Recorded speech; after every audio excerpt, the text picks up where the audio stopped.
to the GameKraft GameKast on the GamerAccess.com. It is Tuesday, the 17th. My name is Bronson, and I am joined by Aaron Reynolds. How you doing, Aaron? Hey, I'm doing all right. I miss Anthony. I do too, but he has to be up very, very early. Damn. So, Well, I hope I will do for this week. Well, okay. So yeah, you are not rejoining the staff, but you've been gone a very long time. Well, I have been gone a long time. Yeah, you. Let's see. The last thing you were involved in was Game of the Year Awards 2013, and then you. That's right. Holy crap! You're right. But you left for multiple reasons. Yes, various. But I'm here. I'm popping up. Yeah. I was supposed to pop up earlier, but that podcast never got recorded. But audio files always do. Very good. Yep. But I'm here now. And as long as this recording goes okay, we should be good. Yeah, hope so. We'll start this out we always do. What have you been playing? I haven't been playing a whole lot, to be totally honest with you. I played the demo for Codename Steam. I don't know if you've checked that out at all, if anyone on the site has. No, but how is that? It looked interesting, but I didn't want to it didn't seem like something I would want to jump into. Well, so I haven't finished the demo, to be clear, but it's very much kind of like XCOM, sort of. Okay. In terms of gameplay, it is basically, you take your turns, but you'll run around and you'll see on the ground there are squares that'll tell you how many spaces you have. Use Steam to give you a certain amount of moves, or it'll be 1 unit of steam to move 1 square. It'll be 3 units of steam to shoot your gun at an alien creature thing that you fight. And it basically works like XCOM, or I think Valkyria Chronicles worked like that. Valkyria Chronicles worked in a very similar fashion to that. You have you have an action bar that you can use to you have this meter and it drains as you do shit. And then that's Codename Steam. Okay. All right. Yeah. So yeah. It's, I don't know, interesting, but not. It's not interesting like I want to learn more about it. It's just kind of weird. All right. I don't. The characters that I've run into so far strike me as kid-friendly Gears of War characters. That just reminds me of that Penny Arcade comic where it's what is the adult filter for Gears of War like? Your mother's a classy lady, and when they chainsaw people open, it's just rainbows. Well, I wouldn't say it's like that, but it's basically Marcus Phoenix and the Cole Train. They meet up and it's oh man, this is gonna be like old times, and they go and fight aliens without, and I don't know why I'm doing it. There's some advancements in Steam technology happening. I assume using Steam technology. So the Steam box finally came out. Valve got that out. Basically, the Steam box came out and just changed everything. The Steam runs everything. Steam has Steam through Steam Power has their own little wireless communication device. So they, like Gears of War, have their own little I don't remember the animation, but they have their own little hold hand up to ear to talk to someone, some disembodied person far away, because Steam does that, So so this is something that I wanted. So we always talk about Gears of War reveals because they're always hilarious. They're fun. Yes. And the thing I want to discuss with that is sorry. So there are rumors of a new Gears of War game. I know. Oh, really? Yeah, that's supposedly one of the things they're gonna announce this year. I know, because they just hurry up and release Fortnite. If you want to move on to other things, they've got Unreal Tournament happening, they got Fortnite. One project at a time. I think Fortnite's vaporware, and this. I'm sure it is, but And I also think that this is being made and published by. This is being made by Microsoft. I really don't think it's being or People Can Fly. One of the two. Right. Which I'd buy that. Yeah. In the same way, Halo's been moved on to 343. Yeah, maybe that's not the best example. That's not the best example, no. But it is an example relating to Microsoft. Yeah, supposedly there's another rumor that Microsoft was like considering rebuying Bungie from Activision. What? Yeah, like after the Master Chief Collection, they were thinking about that. Was it like why? Was it because they figured like because Destiny went a certain way, they felt like Activision would be open to the purchase of Bungie, or I don't why? No, I think what happened was like, man, Bungie was kind of better at this Halo thing, and then they probably went to Activision and inquired about it, and Activision's like, are you fucking kidding? Right. Because like this is one of the most successful video games of all time, like financially. Yeah. So fuck no. Are you? There's a franchise to go. There's a franchise in Destiny. They can go somewhere with that. Halo Activision doesn't own Destiny. Like Activision, like no. Bungie does. So I mean, Microsoft really fucking wanted to. Like Microsoft can absolutely afford it. It's just a matter of like is it worth it? Yeah. And from what I played of that Halo 5 beta, they can fuck up the story all they want. If the multiplayer plays like that. Oh, really? Yeah, it was. Oh, like what's wrong? What's wrong? No. I'm saying that that multiplayer was awesome. Oh, it was okay. I'm saying the story of Halo 4 was kind of shit. Sure. Well, I mean, Halo 2 wasn't great either. I reviewed the Master Chief Collection. We got a review copy, and I reviewed that. Okay. And I would have gave it a 9, but since it was so fucking broken, I gave it a 7.5. Sure. And if it was any other set of games, I probably would have been far harsher. Right. Anyway, what I was saying with that is, please tell me, do you hear that? Yeah. Okay. Hear what? Okay. Good. I hear dogs. All right. Anyway, okay, I lost my train of thought. So gather your thoughts. All right, breathe. Halo 4, Halo 5, Halo 4. I feel they fucked up the story really bad, and while it was a good game, the multiplayer was not Halo. Nothing like it really. And then and then the Prometheans were super fucking shitty to fight. Like they had all this health. Like fighting one Promethean knight was like fighting 6 fucking elites. Yeah, that's the impression I got. Which, like, when we saw E3 trailers and videos and gameplay demos, like it seemed really cool. But then you actually went to play it, and I don't know. Yeah, like it wasn't like. Here's the thing: if they didn't always they could have done one of two things. They could have toned down how fucking crazy, aggressive, and batshit insane those things are, or they could have just spawned less of them.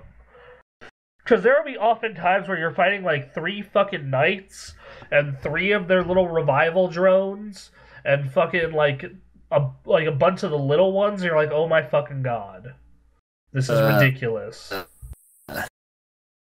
Right? Yeah. So, and then Halo 5, but Halo 5's doing all right. So Halo 5, they made significant. So obviously, have barely seen anything from the story. Sure. All that we know is Master Chief has gone rogue after the death of Cortana, and this new Spartan is tasked with getting him back. Okay. And also, and I'll get back to the story stuff later, because in the Master Chief Collection, they do show some of the Halo 5 story stuff. But okay. Halo 5, so what they did is they got rid of loadouts. So no more loadouts. Back to everyone starts with the same weapon. Cool. And they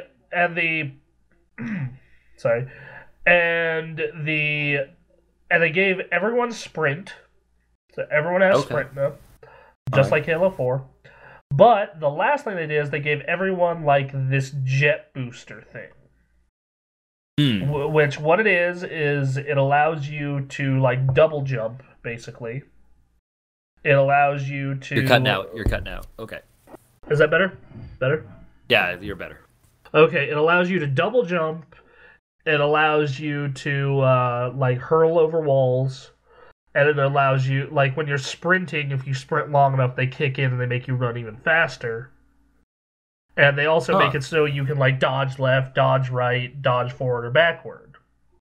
So it creates this game that like you feel like this is how a Spartan always should have been able to move. You know? Really? Yeah. Like because I'll be in a firefight and like the guy's about to get the headshot on me, but then I boost to the right and get 2 shots on him and he's dead. You know, another thing that this jetpack thing adds is if you're running, like you're sprinting and the jet boosters kick in, you can hit melee and you shoulder check people with the boosters, and it takes out their shield. The last thing you can do, and it just makes you a giant fucking target, but is you can float in the air, charging up your boosters, and then ground pound down. And if you hit someone, it's pretty much an insta-kill. Oh, man. All right. I can get down with this. It sounds great. Yeah, it's really neat. It feels like they took Halo, like Halo 3, I guess we'll say, and just sped it up. Like, just sped it up, made it super fast. Are you saying like Unreal Tournament or Quake or? I would say I would say a step below those. Okay. But I'd say a step above like Call of Duty. Okay. So, that sounds like something I'd be all for. Yeah. A lot of fun. I really enjoyed it. So yeah, like just trying to get the story back on track. Yeah, so the story, like I said, they show those basic plot points, and then there are terminals in the Master Chief Collection, the Halo 2 Anniversary. And those terminals give you, like, the backstory on the Arbiter, like, the full backstory, and some of the history on the Covenant, and some of the, like... It made me, and it gave you a little bit of the Halo 5 stuff, and it seemed interesting, and it also made me want an entire game about the Arbiter. Huh. Okay. Because, like, the history of the Arbiter he is a fucking badass. Like Halo 2, just, like, it wasn't enough. Like, Halo 2, like, that made him kind of awesome, but then you find out, like, all his full backstory, and you're like, oh, shit. So, like, this, like, whoa. Alright. So, yeah, Halo. As for stuff that I've been playing, I reviewed Ori and the Blind Forest, and we also did a live stream of that. And that game, how do you feel about Super Metroid, Shadow Complex, and Guacamelee? I love Shadow Complex. I know that I love Shadow Complex. Would you like a really arty style of that kind of game? Like yeah, that wouldn't be. I wouldn't be opposed. Okay, because Ori and the Blind Forest is basically a really good Metroidvania game that punches you right in the feels. Oh, God. And looks really pretty the entire time, too.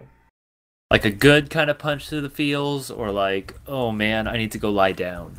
Like the first 20 minutes is basically Bambi. Oh, shit. Yeah. So, yeah, like, the main character is orphaned twice in the first 20 minutes.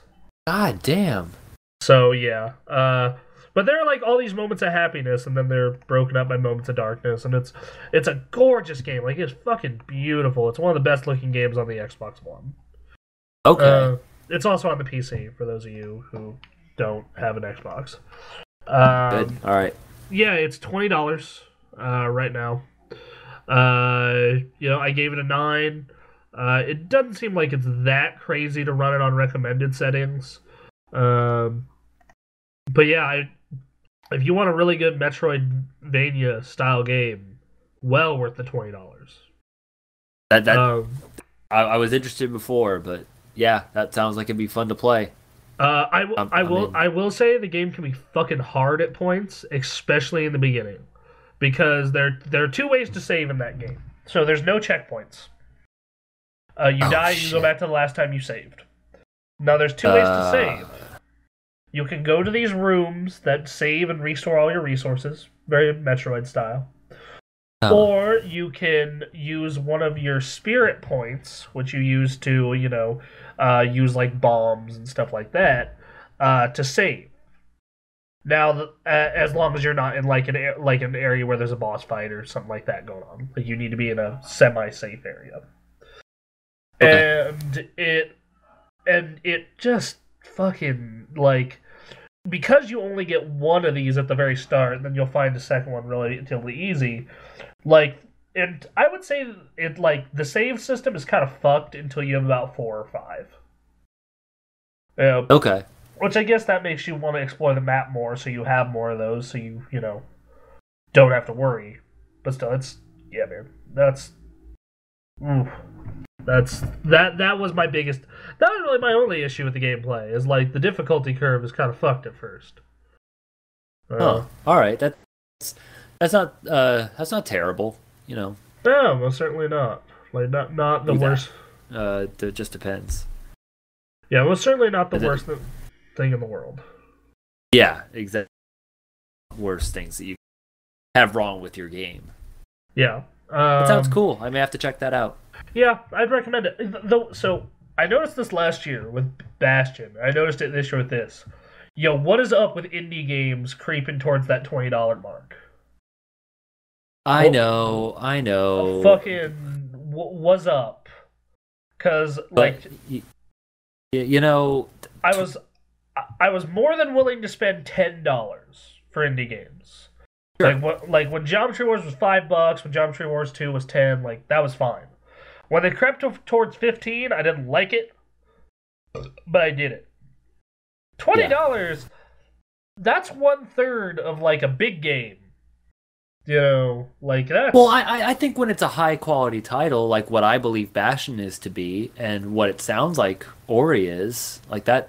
Yeah, like, I feel that works. It depends on the game, though. Like, Nidhogg charging $15, as fun as that game may be, seems like too much.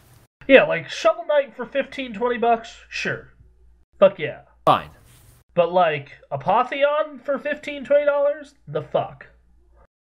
So. Yeah. I don't know, man. I don't know. That's something we'll have to keep an eye on. I think there are certain games that totally deserve that price point. There are some that charge that but really aren't worth that. But hey, you know what? It's better than 60. Yeah, but like, man, it's really hard to determine value at points. I feel because like it is. I paid $60 for Bayonetta, and I do that every single fucking time. I right.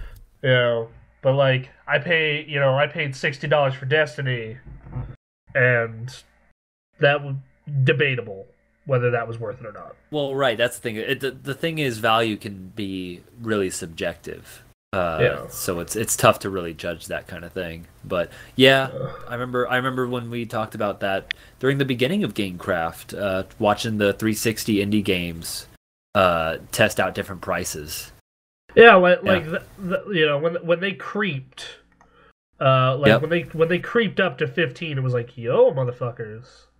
Excuse me, 1,200 points. Fuck you. They got rid of that, and that was oh my god, that was one of the worst things about the 360. Because like 400 points is $5, but it doesn't sound like $5. Right. Well, even when I wanted to buy like a dumb thing for my avatar, it's like, oh, don't worry, it's like 120 points.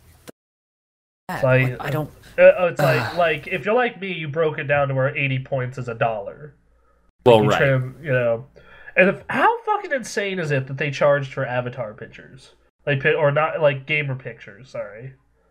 Like yeah. Like, they were basically charging you for fucking avatars and wallpapers. Well, I mean, they still do that. Yeah, and it's dumb. Super stupid. It's dumb. It is, but people buy them. Yeah. I mean, like, I kind of understand at least avatar clothing. Like, that I kind of understood, like, okay, well, at least someone had to do work on that, I guess. Well, right, and especially when you're playing games where they include your avatar, and so, you want to be able to represent properly. One yeah. versus 100 needs to make a comeback. God damn it, it does? I can't believe that... That lasted for, like, 3 seasons. And, like, remember how, like, every night we all would log on and play that shit? Dude, 1 versus 100 was the coolest. Especially because, like, you had a chance to win shit. You had a chance to win? Hell, you could just be... There was a chance to be the one, but sometimes it's just fun to play. Like, sometimes it was just fun to fuck with the one. Like, that was great. Right. You know, like, you get to... Every time you watch whether the one's going to go with the money or the mob. Like, yeah, 1 versus 100 was a very underrated game. Yeah. That was... Yeah, that... Oh, man. Well, all we can do is hope that something similar comes along during this console generation. Yeah, I'm hoping that. Like, I mean, that would get me on my Xbox One a lot more. Like, I have a tier of where I buy things, right? Like, because many games nowadays are multi-platform. Many. Tons of them. Yeah. And okay, is it a single-player game? I'll get it on PC or PS4. Alright, it's a multiplayer game. Where are my friends at? PS4 or PC? Okay, it's not on one of those. Alright, I'll get the PC version. It's not on PC, it's on PS4. I'll get the PS4 version. It is exclusive or timed exclusive to Xbox One. Okay, fine. Because that's how it is now. Yep. The majority of my friends are on PS4 or PC. In early next year, especially if I get this banking gig, I intend to build a badass PC. Like, the amount of money I spent on my laptop, at least that. Well, I mean, especially since it's not going to, PS4 and Xbox One didn't really, in terms of technical prowess, did not try to go too far past PC. Yeah, like that. They were decent computers. Yes, but they can optimize, which is why games look as good as they do on them. Versus this computer I'm gonna build, like, is gonna just fucking smoke those things. Right, So, reason you get a PC. Yeah, so, like, I have a gaming laptop, and it's all well and good, but, like, at the time I got it because I thought I was going to be mobile, because of, like, and I am mobile because of E3, CES, things like that. But, like, now that I have this, with my next big, like, electronic purchase, I'm going to build just the most badass machine I can for $1,600. That is my budget. You could do some really good shit with $1,600. Yeah, because we built John's for $800. Like we did a video for the site where we built John's new computer for $800. And granted, we already had between Anthony and I, we had some parts lying around. Sure. But even then, like, that build probably would have been about like $1,000 if we didn't have those parts lying around. And that thing's pretty fucking sweet. Like, that thing is pretty rad. I mean, it's benchmark. Well, what does it run? What can it run? It can run a modern game on, like, high or max, no issues. Well, yeah, for 800, that's great. And at 60 frames, 1080p. No, and so it's announced, so I can finally talk about this. Dear fucking God, I'm so glad I can talk about this on the shows. Okay, all right. So we're partnered with Moondog now, and we have a line of gaming PCs. If you are looking for a gaming computer, you should come through us. I reviewed 2 of Moondog's computers before we were partnered with them, and I thought they were fucking immaculate. They have, call them with a budget. They'll set you up with the best gaming rig for that budget. That they, obviously there's going to be a service fee for building it, but still. Sure. And between that and Nick building his so Nick is officially a PC gamer now. Officially? Officially. He built a $2,500 computer. Ooh. Alright, let me tell you specs on this thing. Alright. A 6-core i7. Okay, wow, alright. Alright. An NVIDIA GTX 980. Which that's their next best card to Titan.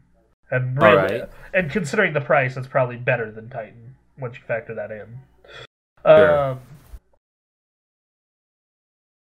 I believe it's 16 gigs, might be 32, of not DDR3, DDR4 RAM. And a 750 gig SSD. Ooh. That's... Wow. Let's put it this way. We'll stream PC games from my laptop because it's mobile and it's the second strongest computer between John, Anthony, and I. And realistically, because the processor, it's so it's the second strongest computer of the three until Anthony decides to put in a new video card and smoke both of ours. Right. And and what we'll live stream games off of it using this built-in software that NVIDIA has that lets you stream. From the software, no extra shit required. Okay. And in Heroes of the Storm, it'll cause a little lag. Like more intense games, it drops the frame rate a little bit. Nick is streaming Dying Light, max settings, 1080p, 60 frames, with no problems at all. Ooh. Wow. And we record now to put this in perspective. What the graphical difference is. He streamed Dying Light like every day he had it for like the first 2 weeks, and then we had we did it for 60-minute access on PS4 because that's the version we had, and like Nick's compressed stream of that game looks better than the PS4 version does on my TV or monitor. So, oh boy. So yeah, if you want the graphics, that's what you care about. You get a fucking 980. Wow. Yeah, that's crazy. I actually kind of want to get that new Dragon Ball game on PC. I know. I know. Oh god, I want it bad. Yep. Like that game on PC must be so fucking pretty. Oh, I bet it can be. Like that I'm game. Not sure. Yeah, like that game on PC must look fucking nuts. But yeah, I actually really want to play that too. It looks neat. Like it's got like reviews in the 7s, which probably means it's okay. But as a Dragon Ball fan, that translates to it's probably pretty fucking great. That's probably really good. I don't think it's going to be Budokai, like a classic or as far as Dragon Ball Z games are concerned. But it sounds ambitious and fun. So I'm down. So I know I talked about this on the show with Anthony, but I'll talk about it with you. Don't play the Order 1886. That's not very good. You know what? That's what I've been hearing. I've been hearing that it's good, but it doesn't go anywhere, and it's short. So it's very short. The story is very mediocre, and just there's a lot I can say about it. Like I'm saying that Nick gave it a 9, and okay. I'm like, you are straight up out your mind. Well, I've heard that the gameplay, but the story doesn't really go anywhere until the end, and the story ends before it gets to any good part. Yeah, it ends it fucking ends out of nowhere. It just ends out of fucking nowhere. Like the story, like it's a cool idea, and they have all these different plot threads, but they don't really explore any of them. And so there are two types of enemies. There's rebels and these werewolf things. But the werewolf things are super easy to kill. You stand in the corner and let them run at you, and you shoot them, and then they run away, cool. And then they run at you, and you shoot them. Great. And then the humans are just kind of it's standard third-person shooter. So I don't know, man. That game, I think IGN's review was spot on. 6.5. 6.5. It's very pretty. Yeah, like visually, it's stunning. Sure. Yeah, so we'll. I'm bummed just because it's been a while. These consoles have been out, and I just waiting for that game that I don't know. You know what I mean? Just like the Destiny came out, and it was like, and then the Order. People were talking about the Order, and then. So I'm saying it right now. I think it's gonna be Batman. You think it's gonna be Arkham Knight? I think that every time they have shown Arkham Knight, like they showed it at E3 and they came out of that press conference going, "Holy shit!" Then they had a behind closed doors video of it, and it's like, "Holy shit!" Then they had the gameplay videos in December. It's like, fucking look at that! And like every time they show that game, I'm like, "This looks fucking amazing." And it's not that I would be willing to throw money on Metal Gear 2. Yeah, Metal Gear looks crazy. Metal Gear has a tendency to do that. I think Halo 5 will definitely be one of those if it continues to if what I saw in those 3 weeks of playing the beta expands to a full video game, then I can definitely see that. I'm just hoping for another 2007. That's what I want. You are straight up out your mind. I know. Well, I don't know. We could get that because we're getting Zelda this year, hopefully. Yep. We're getting Star Fox. Yeah. We're getting possibly Mario Maker. We're getting possibly Xenoblade. We're getting Persona 5. Right. Which, fuck yeah. You see that trailer? I saw a little bit of it. I didn't get to see the whole thing. The new mascot's a cat. Oh god, I didn't see that. What? Oh. And you're thieves. You're thieves. Oh. It's inspired by Lupin the Third. Oh god. Oh my god. Just play the game. I want to play it. Yeah, and it looks like an even prettier version of Catherine, which that game was already gorgeous. The game was gorgeous. So fuck yeah, dude. I was so oh my god. I don't know.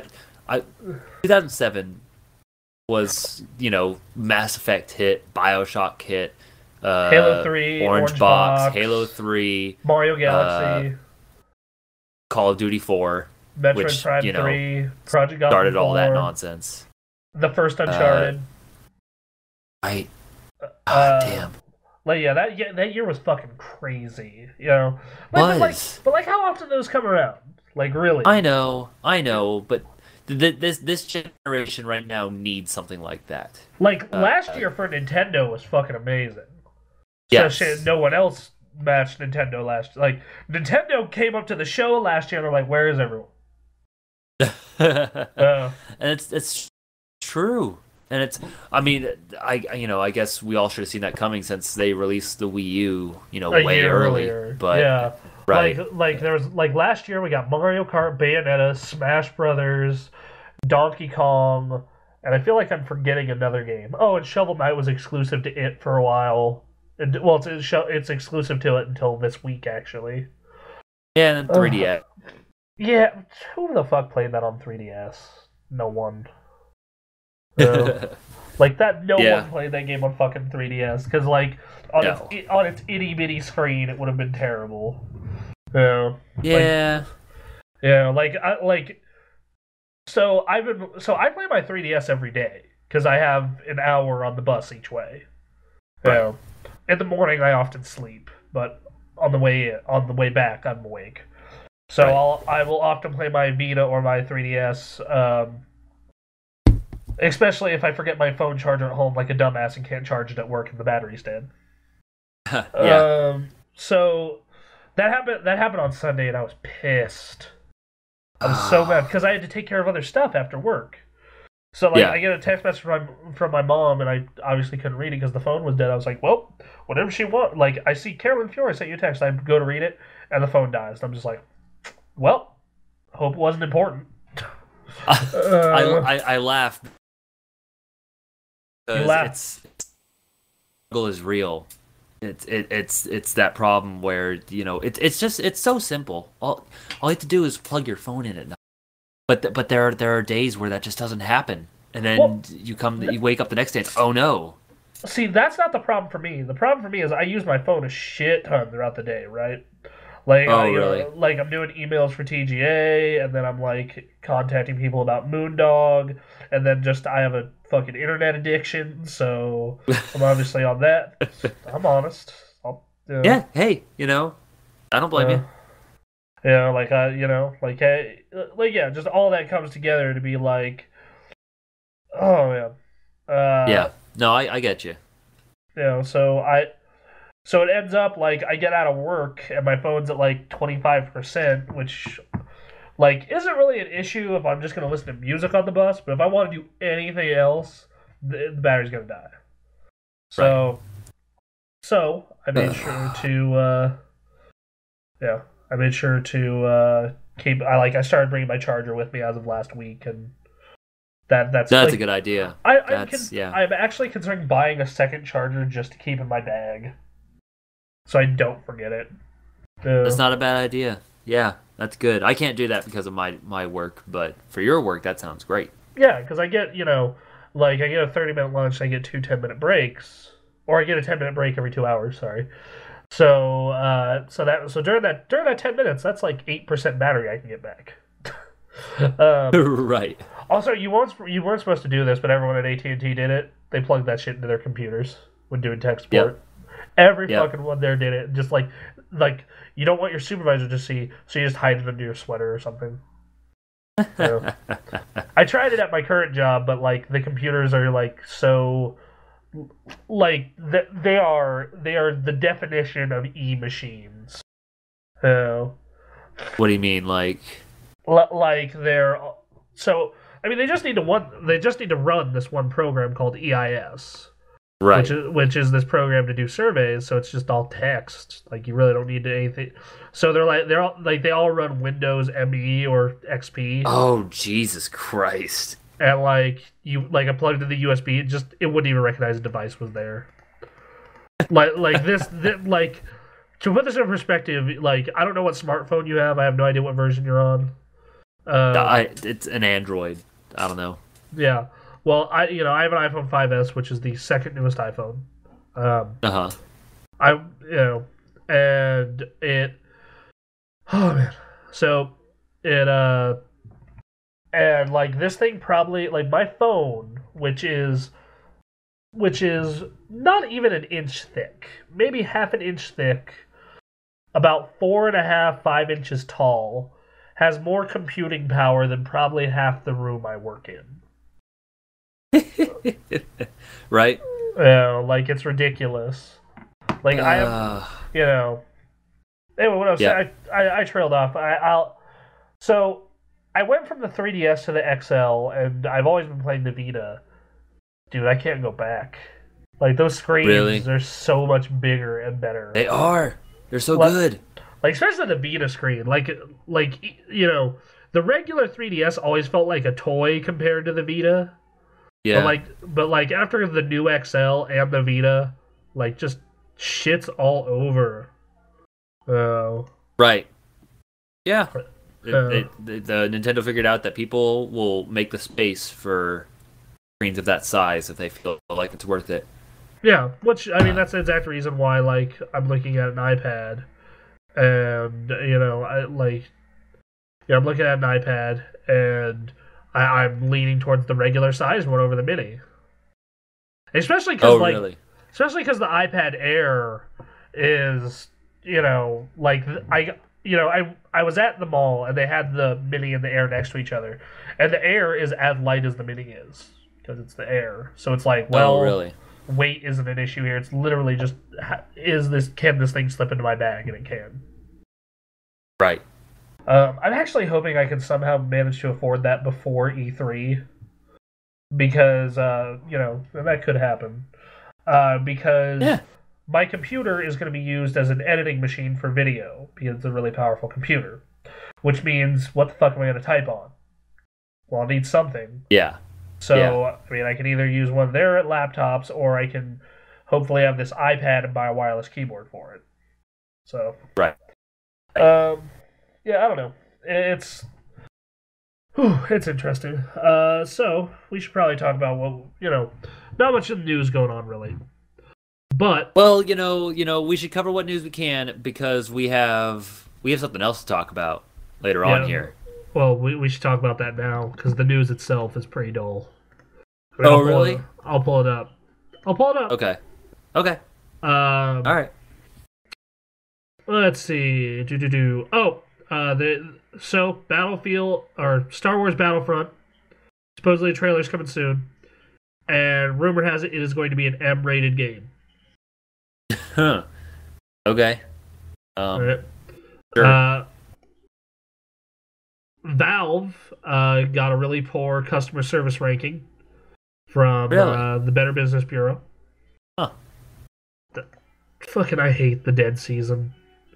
It's so. It's that yeah. I always when we have seasons like this, I always think back to like the beginning of 2008. I was playing Little Big Planet, but we were also playing Street Fighter 4 and Killzone 2. No, the beginning of 2009. That was the beginning of 2009. That's right. It was 2009. And I was playing Killzone 2 every night. I remember that. I remember I just won Junior Prom King, and I was on spring break, and every night during spring break, it was just I was listening to Journey, because that was one of the 3 PS3 games that had custom soundtracks. So I used the shit out of that feature. And I would listen to Journey and play Killzone, and my whole goal was to get to General. Yeah. Yep. We need more. We need a big game to come out, early in the year, and then tide us over until, well, I guess till the summer tide over. But yeah, no, I missed that time. That was a good time. Yeah, I suppose that game was supposed to be Evolve this year, but Evolve is really good.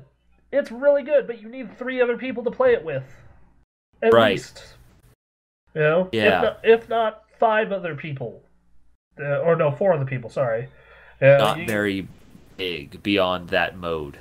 Yeah, we're planning to do it for our second. So this year we're planning to have a second Halloween special with Nick, John, and I, and hopefully Anthony, where we play Evolve on PC. Okay.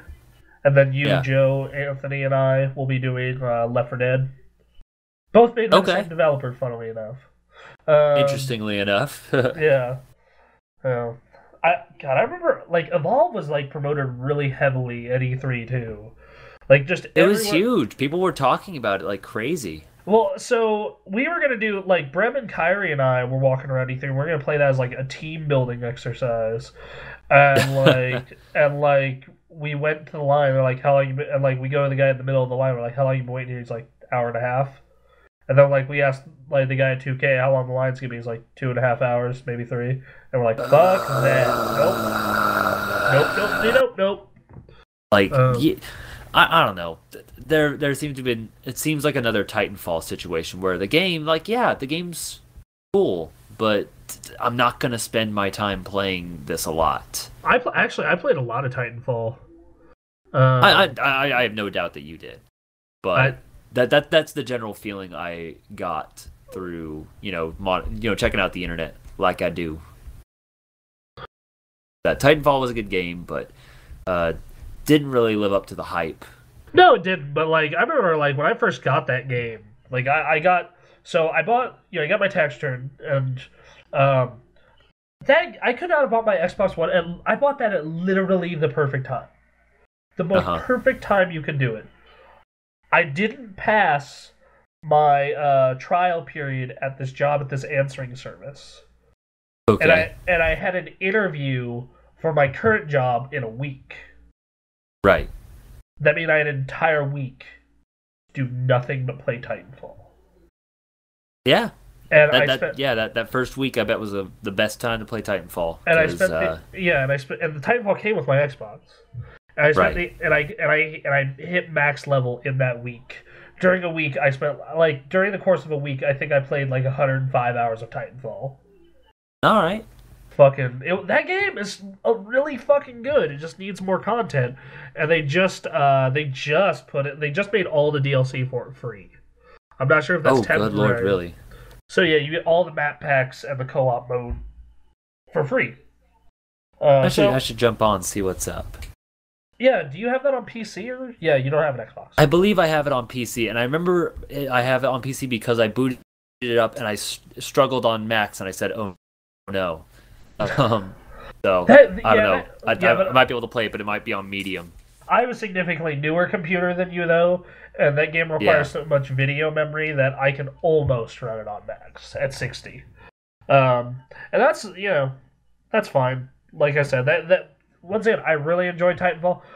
In fact, that game got an award from us during Game of the Year awards. It placed in the top 3 for competitive multiplayer, and it got 3rd place for most memorable moment.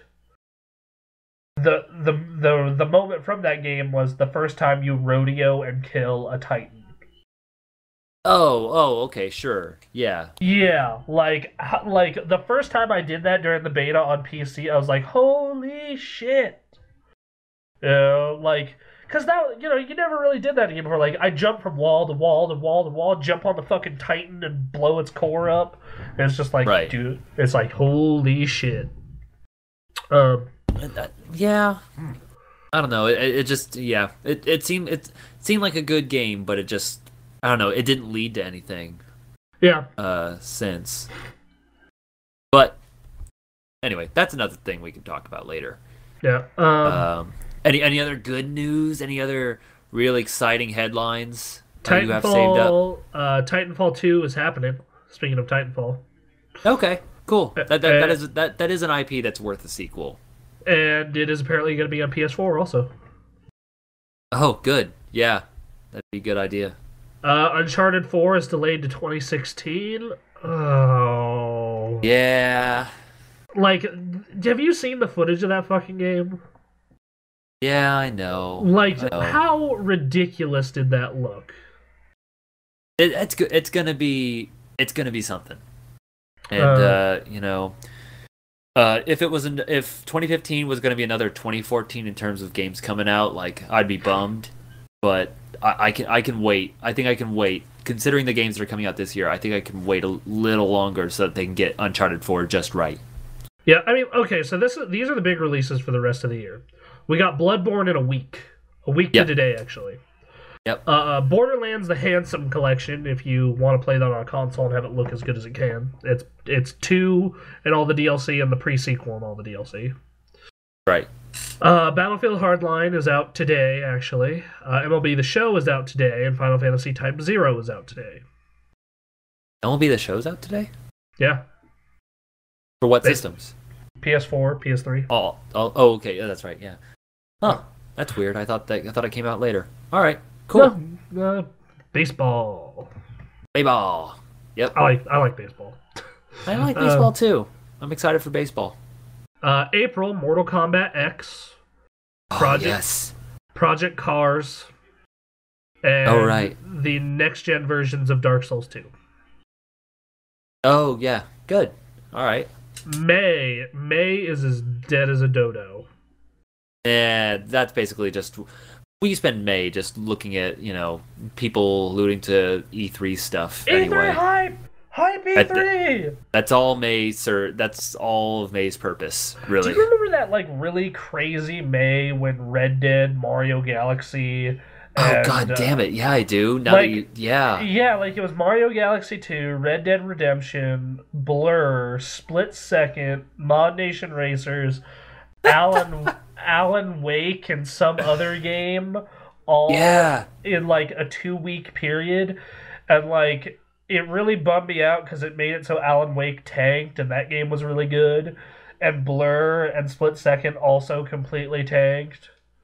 Really? Well, right. So did Mod Nation Racers. Honestly, everything there not named Mario or Red Dead just tanked sales wise. Which is really funny because I personally was really looking intently, all right, so we got these 3 arcade racers happening in 2 weeks. Which one's gonna come out on top? Oh, they're all dead. Yep. Oh. Out of all those games, I think Blur was probably the best. Oh, I loved Split Second. I think Split Second is fantastic. I really like that game. It's just when you start to play those tracks over and over again. You need to have a consistent online community, and they did not build that game to keep people interested in that. No, they did not. I love the idea. I always enjoyed playing, but you always needed other people to keep that interesting. And I was bummed because they totally alluded to a sequel. They were so confident. They were so, and then nothing. Nope, motherfuckers, you don't get no sequel.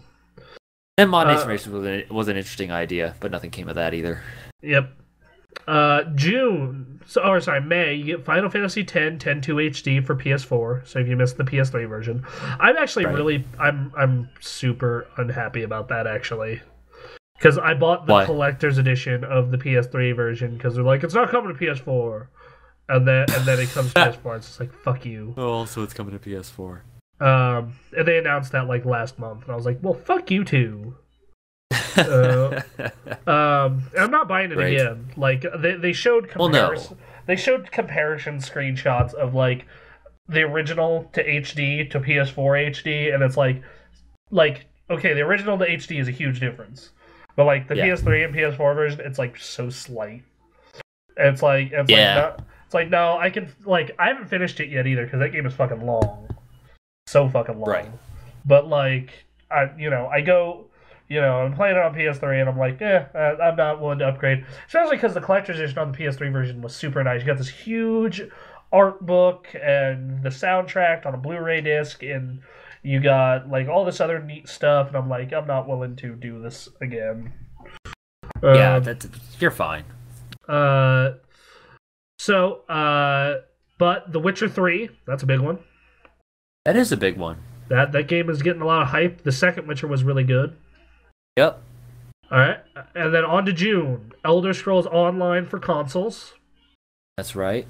God, that game is stunningly mediocre, especially when compared to Warcraft or Final Fantasy 14. Yeah.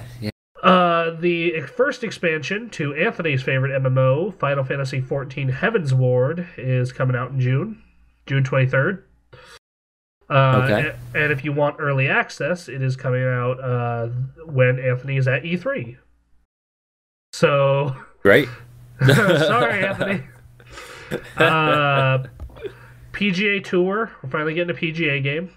That's right. Get that weird mode where like the ship is like crashing into the golf course. That Rory. It's God. I hate that it's not Tiger Woods anymore. Fucking man. Yeah. No, you understand why, but like yeah, you understand why, but. Rory McIlroy PGA Tour. Well, yeah, that's no. I mean, first of all, next name that's got to come up is Phil Mickelson. Third of all, what? All right. So you like Jurassic Park, right? I do like Jurassic Park. How would you like 1, 2, 3, and 4 all in Lego video games? I don't know. Because that's happening, and it's coming out on 360, PS3, PC, 3DS, Vita, Wii U, Xbox One, and PS4. That's weird. Is it like an open world thing where I can jump in a Jeep and then like drive around and there's like dinosaurs everywhere? I don't know. Nothing is known about this game. It's just that sounds like it should be an open world game, and if it's not, someone messed up. It says it's relived the action of all 4 films, so I'm guessing. So I'm assuming there's a plot point. You have to follow a plot point, I'm sure. Yeah. Payday 2 is coming to PS4 and Xbox One. So okay. I feel that like this generation, so far the start of it is like you could have saved a lot of money if you want obviously you want these games to look their best. So yes. if you bought these on PC, you've already experienced that, so you're not rebuying them on PS4. Yeah, the PC gamer is getting the most out of this. Batman Arkham Knight. I've already talked about that. We've talked about that. Yep. Yeah, every time that they've shown that game, I'm just like, fuck, what now? Like when that game, after E3, it got delayed. Like that game was supposed to come out on my birthday this year, and I was just like, and I knew it was going to get delayed just because of that. I knew, because every time a game is set to come out on my fucking birthday, it gets delayed. Grand Theft Auto 4 delayed. Just every single fucking time. So saw that coming. So yeah, July, Godzilla, and Blaze Blue Chrono Phantasm Extended. Good lord. Okay. So more Blaze Blue, but on PS4 and Xbox One. But Guilty Gear's already out, so I don't know why. Whatever. Yeah. August. Absolutely nothing. Besides Madden, of course. Yeah, that's how it goes. Madden is the Paul Revere of the video game season. Yeah. And Disgaea 5 might be coming out that month, which I got to try that at the NIS press event. That game looks pretty fucking awesome. Yeah. If you like turn-based strategy, you'll be all over that. Interesting. Okay. September, Metal Gear Solid 5, The Phantom Pain, and Mad Max. That's pretty fucking hype. Yep. Yeah, that's really, really fucking hype. Alright, so moving forward. October, nothing, but that's obvious. I mean, that's a lie. This is all going to change. Yeah. That's a fucking lie, and you know it. Right. And November, nothing. Once again, right. Another lie.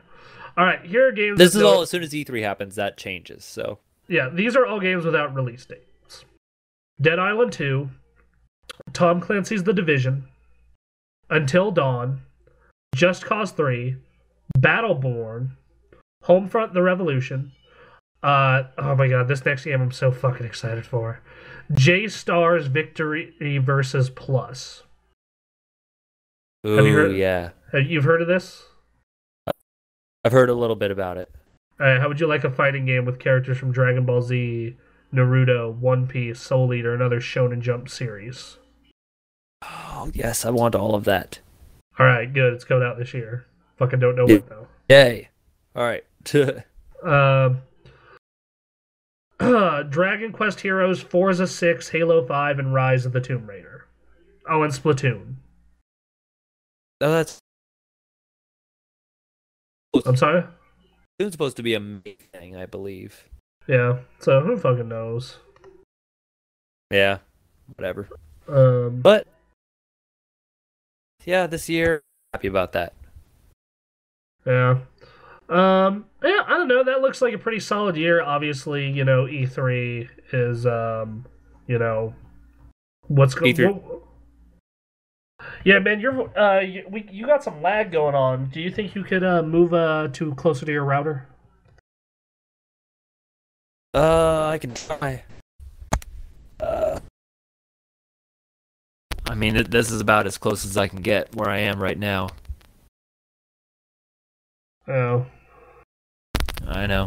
All right, well, it's a sucky situation, but right, here, are we pausing this part of the podcast? No, we're good. We're good now. We're good. All right. Okay. All right. Okay. Now the thing that we wanted to talk about. This is guaranteed going to take at least a fucking hour.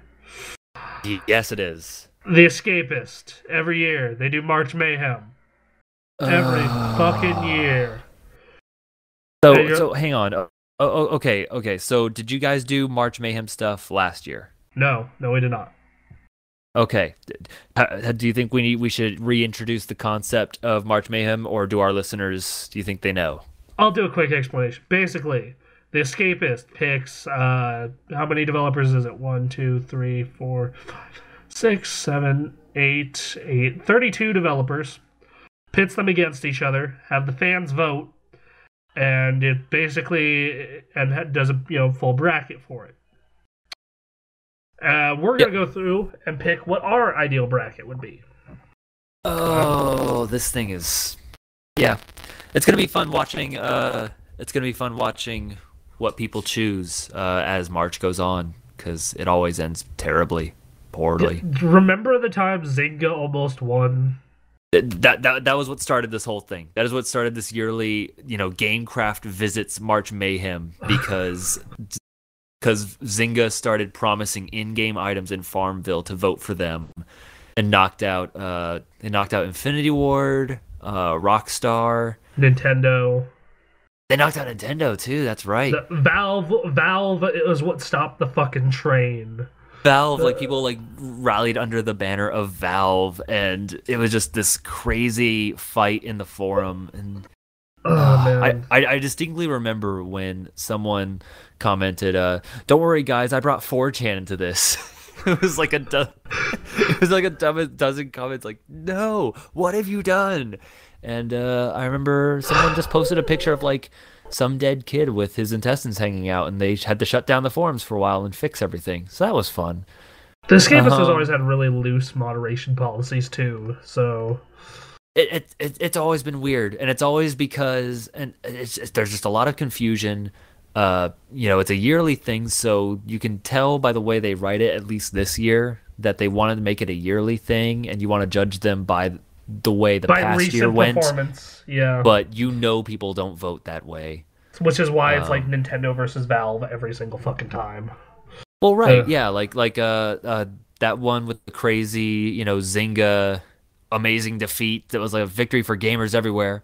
That ended with Valve beating BioWare, I believe. Did Valve beat BioWare? Yeah, Valve beat BioWare, and I was so fucking happy because if there's especially after this year's Game of the Year awards, I fucking just am so done with this fucking love of BioWare's shitty games. The Mass Effect trilogy is great. The first Dragon Age has a great story. Everything else about it is bad. All right, well, here we're gonna get to this because they're totally in here. Yeah, and they're going against another fucking developer who pushes out nothing but fucking rehashed bullshit. All right. Okay. Awesome. Well, so I don't have the full list of I have the winners. full fucking bracket right here. So let's. No. You had the bracket, but like I was talking about like the winners since Valve beat BioWare. All I know is that Valve won again. Who they beat this time? Firaxis last year. Well, okay, so Valve won last year. They won the year before that, and the year before that. Okay, really? Yeah. So that Valve fucking just.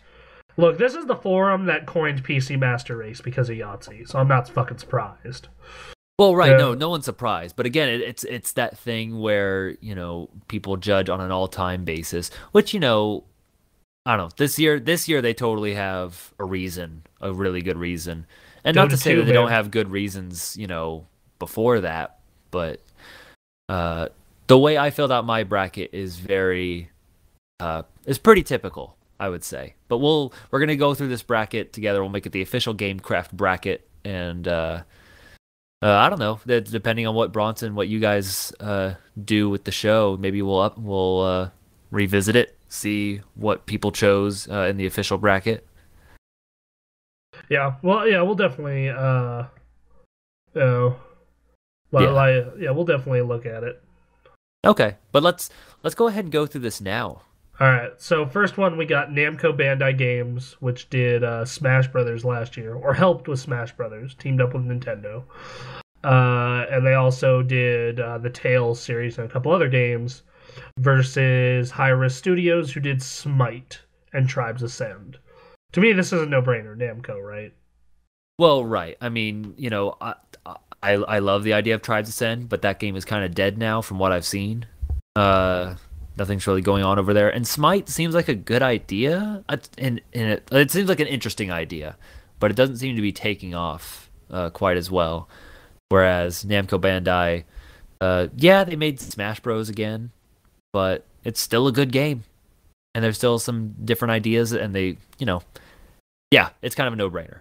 Yeah. All right, so we got Supergiant Games, who's done Bastion and Transistor, versus Sumo Digital, who did the Outrun games, and Forza Horizon 2 and Little Big Planet 3.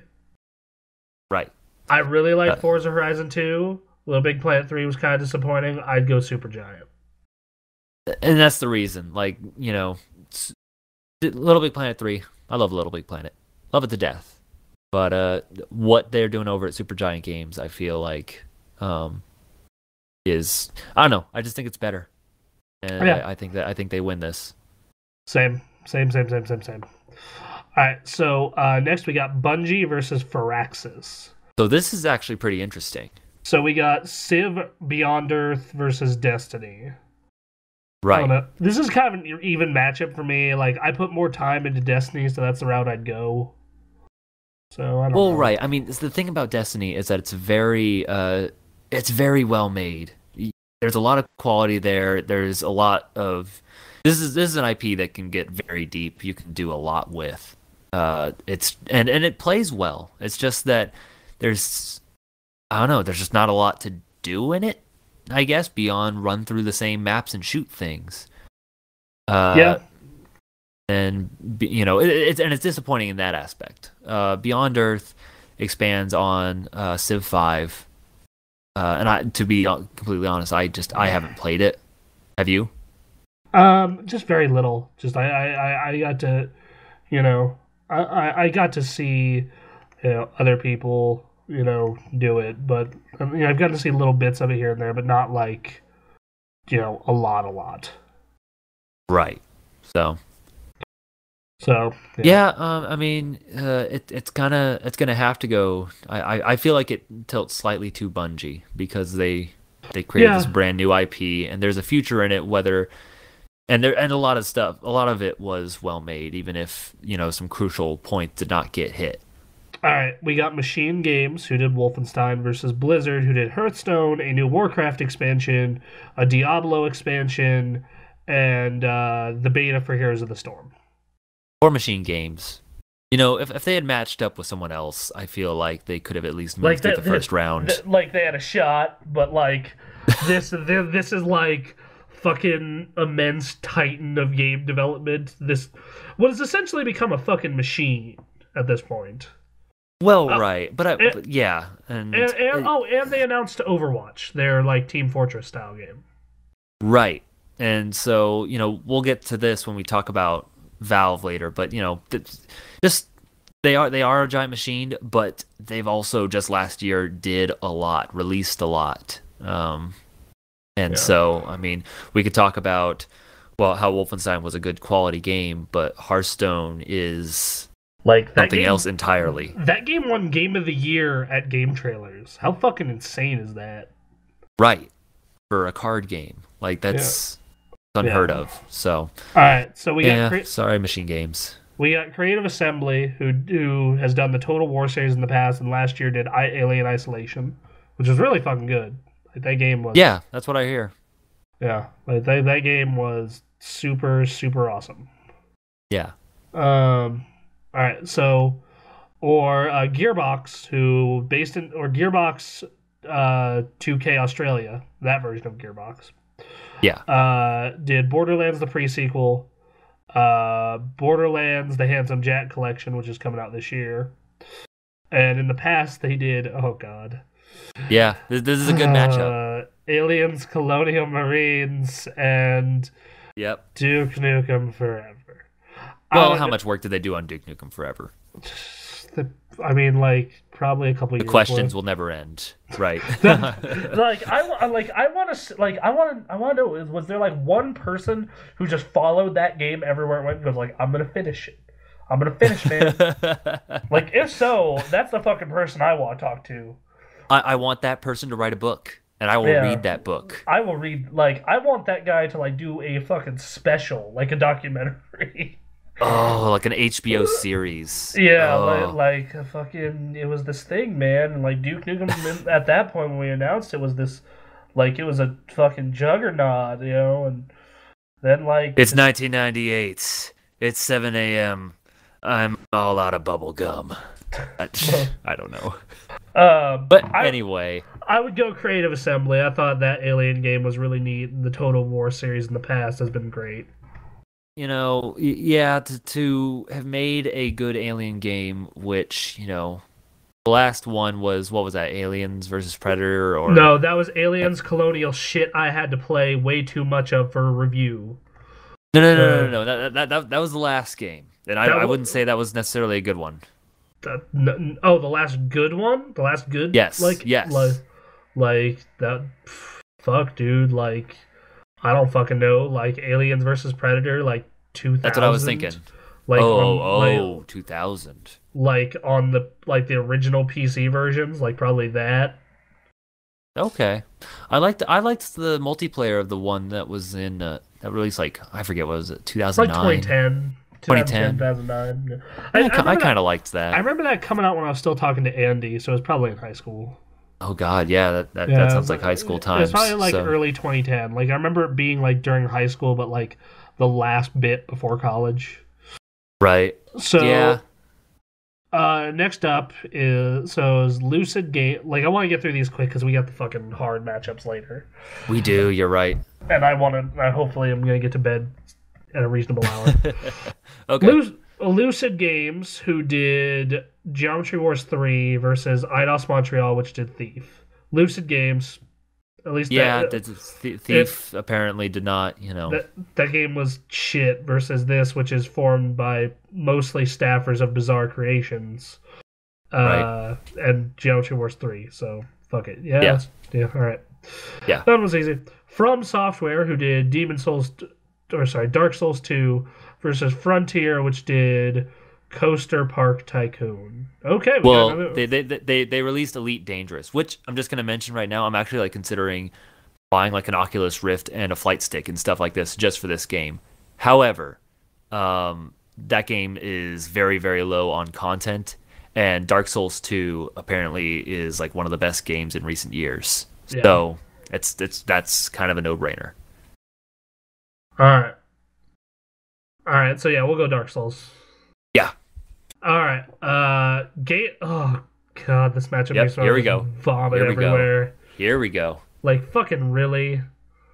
Like fucking this train wreck.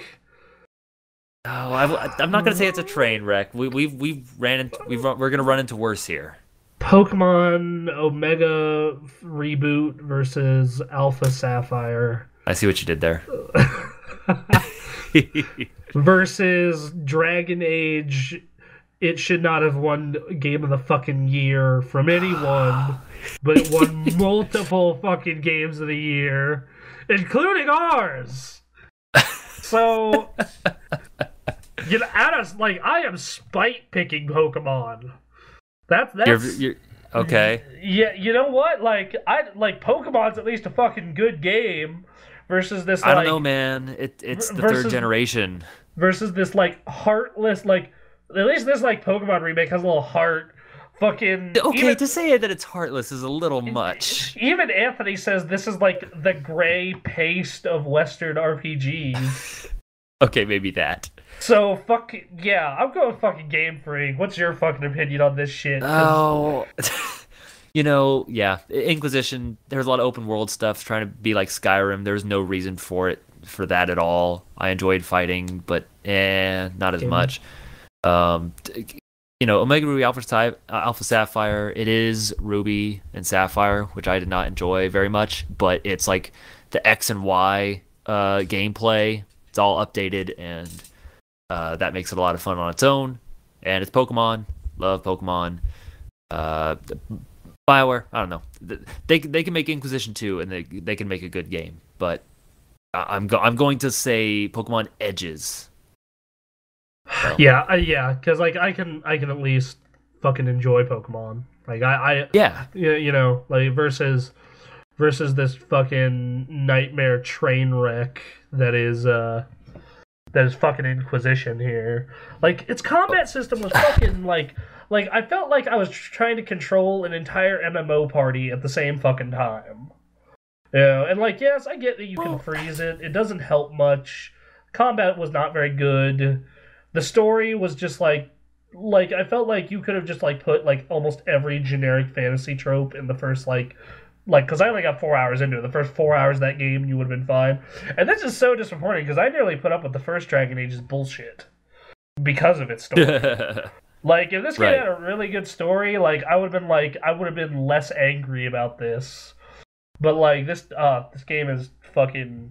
You people who like this game are crazy. I don't know. Yeah, there's something to it, but I don't think it equates to a good game. Like, fuck it. The fact that okay, so we got down to a final 3 for Game of the Year awards of Smash Brothers, Bayonetta, and this. Right. The fact that this game beat Smash Brothers and Bayonetta is disgusting. Bayonetta 2 is the best, like, character action game, you know, Metal Gear Rising, God of War, I've ever played. Better than God of War, better than Metal Gear Rising. It's better than the first Bayonetta. The last boss fight isn't quite as fucking crazy, but still fucking amazing. Yeah. And Smash, that's the best Smash Brothers ever been. So fucking, you know, like, that overall top 10 list, I would have rather had any other game on that top 10 list win Game of the Year. I would have rather had fucking Child of Light win Game of the Year. So, okay. Yeah. Wow. Fucking, oh my god. Are you missing me on the Game of the Year things yet? Right now I am. like, you know, like that was the one where I'm just like fucking Aaron would not stand for this shit. Like, you probably wouldn't be supporting fucking Bayonetta, but like, you know, I would have supported Bayonetta. I don't know. You know, Bayonetta is you know, Platinum Games, brethren of Devil May Cry. That's okay. They're okay in my book. All right, we're moving forward. Well, let's move forward. You know, we can talk about this another time. All right, we got Monolith, who did Shadows of Mordor, versus Call of Duty Advanced Warfare. It's fucking Shadows of Mordor. What are your thoughts? I think Shadows of Mordor was actually a really good game that I just wasn't super into. Like, that happens sometimes. That is exactly the same opinion I have. I couldn't play it very long, but I could acknowledge it was a well-made game. Versus, like, Call of Duty, which, like, that game, I got 3/4 of the way through it and was like, okay, I'm done with this campaign. As much as I love Kevin Spacey, I hate everything about this otherwise. And then I got to the multiplayer, and I'm just like, fuck. Like, it's just more Call of Duty? Or... It's like more Call of Duty with, like, some of the stuff from Titanfall, but not nearly as good. Oh, bummer. So yeah, I would go the Monolith guys. Yeah, we'll go Monolith. Alright. We got another fucking golden matchup here. Oh yeah, I don't even... Okay. The Talos Principle Crow Team versus Goldhawk Interactive, who did a Kickstarter for Xeno. Okay, I'm going with the one who made a game. All right, move forward. Okay, all right. Are we saying the Kickstarter game did not turn into a game? I'm saying that, like, I've never, like, a classic XCOM style game. The Kickstarter campaign raised over 300% of its goal, a modest $50,000. It didn't even say if the game came out. So I don't. Yeah, okay, I'll go with the one who made a video game. Okay, yeah. We should note that, honestly, the Escapist summaries are not... leave something to be desired. But, yeah. Anyway, we'll go with, yeah. Next up. Alright. Okay, so, by the way, when we're done with this, I got something quality on Facebook to talk to you about politics. Alright, so okay. Stoic Studios, who made the Banner Saga, and you know, that was a pretty solid app game, versus Nintendo EAD, which did Mario Kart and did Captain Toad's Treasure Tracker and Wii Fit U. Yep. Yeah, I'll go Nintendo EAD. For Mario Kart 8 alone. Like, yeah. I know people like to say it's more Mario Kart, but I think this is the best Mario Kart. It's so good. This one's actually pretty tough for me, because I really like both these games. Right. Silicon Studios, who did Bravely Default, and they do middleware for PS4 and Xbox One. Yeah. Versus Insomniac Games, who did Sunset Overdrive. Yeah, this is just a tough one, because it's like comparing apples and oranges. How are you supposed to... Like, I personally thought Sunset Overdrive was a better game, but no one else on the staff agreed with me. See, the thing is, because I don't have an Xbox One, I haven't played it, so I can't, like, officially join you in that. But when I voted on my bracket, it was basically like, what do I want to see? More Final Fantasy kind of games or more crazy games? I want my crazy Ratchet and Clank like games. I want both of those things. Both. If I had a both option, I would choose both. I would choose all. I want more of all games. Yeah, I'll go Insomniac. just because I like that game a little more. All right, it just comes down to personal preference for that because they're both good. All right, Telltale, who made the first episode of Game of Thrones, the first episode of Tales of the Borderlands. I'm only doing games that are out. Sure. The Wolf Among Us and the second season of The Walking Dead versus Ubisoft Montreal, which did Far Cry 4, which is awesome, Child of Light, which was great, Assassin's Creed Unity, which was garbage, Assassin's Creed Rogue, which was garbage, and Watch Dogs, which was garbage. Yeah. Huh. I don't know. This is kind of an even fight for me, but I would lean towards Telltale. Just because they haven't put out anything that qualifies as garbage. Yeah, basically. By basically taking the Sony strategy of, all right, let's not suck and we'll be better. Yeah, basically. Like, let's suck less. All right. Yeah, all right, sure. All right, so we got 11-bit studios that did This War of Mine, which was really cool, versus Valve, who did Dota 2. Is this like, did Dota 2 come out last year, or was it the year before? Like, it came out the year before, because it was on our Game of the Year ones, but they've, added more stuff. Obviously been updating stuff, so it depends on how much you value them updating and balancing a game, whereas these people created and released a game. I think that like This War of Mine is interesting enough and neat enough to choose them, but like then I think of like what it takes to maintain and update Dota 2, and I'm like, fuck, never mind. That's true, but that's going to come into play later on in this bracket then. Yeah, I realize that Valve will probably lose its next matchup because it goes against Telltale. Yeah. Well, we'll see. I think either of these lose their next matchup, in my opinion. That's okay. All right, that's fair enough. All right, so yeah, we'll go Valve.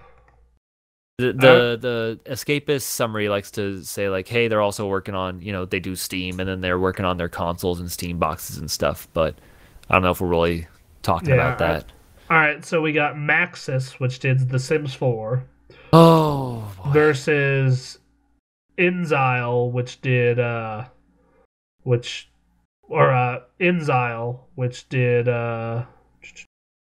Wasteland 2. Which one is still open? Is that our standard?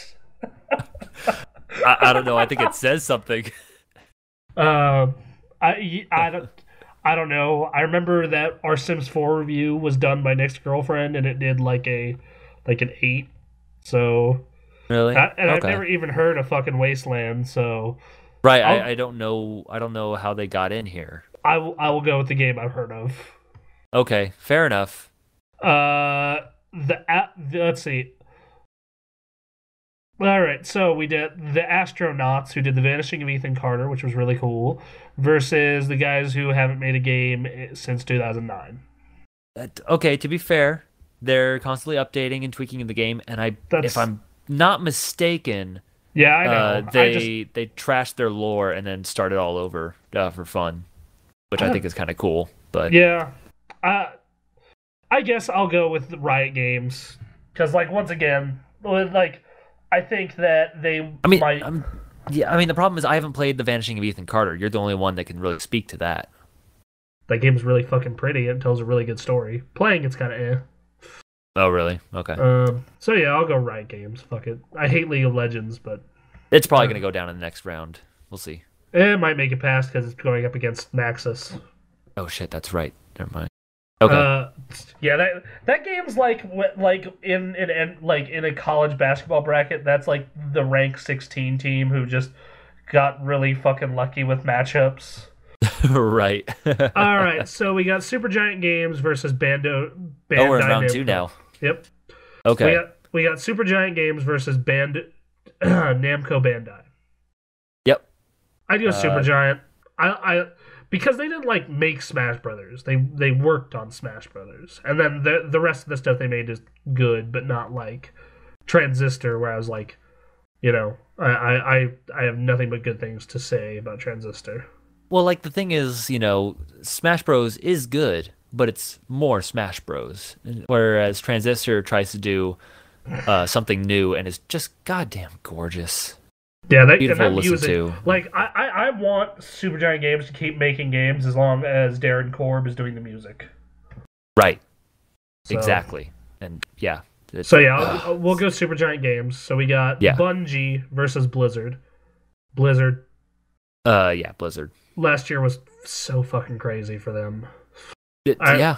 We got Creative Assembly versus Lucid Games. I do Creative Assembly. Yeah. All right. We'll go with that. We got Dark Souls versus Pokemon. God, that's such a hard choice. Dark Souls. Let me make it easier. It's Dark Souls versus Pokemon Ruby and Sapphire. That's so fucked. I actually prefer. True, though. I actually prefer that generation to the fourth one at least. Okay, well, yeah, but that's not. That's not. All right. Come on. So Shadows of Mordor is obviously going to beat the Talos Principle. Yes. All right, so we got Insomniac versus Nintendo. So this is kind of interesting, and I'm leaning Nintendo as much as I want. I want Insomniac to succeed with Sunset Overdrive, but I'm the other way, right? Because I'm okay. Because I really like Sunset Overdrive, and like Mario Kart is the best Mario Kart's ever been, but it's still fucking Mario Kart. It is still Mario Kart. You are right. So I don't know. We'll go Nintendo for the overall package because they did do multiple games, but they did do multiple games. They did Captain Toad. They took a chance with Captain Toad. Captain Toad's a good game. I like Captain Toad. That's an interesting idea, and I'm glad they did it. So all right, so we got Telltale versus Valve. Right, which do we want to count their console, workings and Steam stuff? No, because none of that stuff is like a thing. Right, like none of that's even out. Yeah, like Steam boxes are out, but they're just like you can just build one of those. Yeah. That's not a product. It's basically have the Telltale games been that good? Like that they can overcome, Dota 2 being updated and maintained? I think so. Because Wolf Among Us nearly snuck into our top 10 last year. Oh, really? I wouldn't be against it. I know that our entire bracket is going to fall apart, but that's okay with me. All right, let's go Telltale over Valve. Yep. And we got Maxis versus Riot Games. I'll go Riot Games.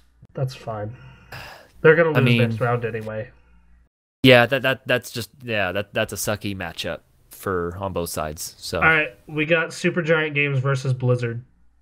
This is where we unfortunately have to draw the line on Supergiant Games. Yeah, Blizzard's year last year was just fucking crazy. On Hearthstone alone, creating the craze out of a card game is accomplishment in its own right. To have released a successful expansion on World of Warcraft in the same year is nuts. And an expansion to Diablo. That's right. Oh, that's right. And yeah, they started the beta for Heroes of the Storm and announced Overwatch. Oh my god, I forgot about. Oh my god. Okay. Last year was fucking nuts. They ruled. So Blizzard. All right, so we got Creative Assembly versus From Software. Which that's I'm going From Software. This has to go to From Software. That's Dark Souls 2 made it into our top 10 list. Alien was a good game. It's a good game, but it's Dark Souls 2. Yeah. All right, so going forward, we got Monolith versus Nintendo. Fuck, man. I think this is a tough one. This is kind of where I want the Nintendo train to fucking stop. Are you sure?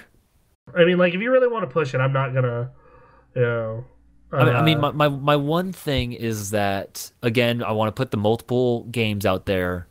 We have Mario Kart, which is the best Mario Kart in my opinion to date, and Captain Toad Treasure Tracker versus one game, but it is Shadow of Mordor. It's won multiple Game of the Years. Just didn't connect with me. Yeah, I kind of going back to the Game of the Year awards we did. I I'm kind of pissed I stonewalled that game at 5 because it ended up really sucking ass, that Dragon Age 1. Like Right. if it got down to those two, I would have been like, because I didn't play Dragon Age, so I just kind of had to trust the people who played it, and like, man, that was a bad choice.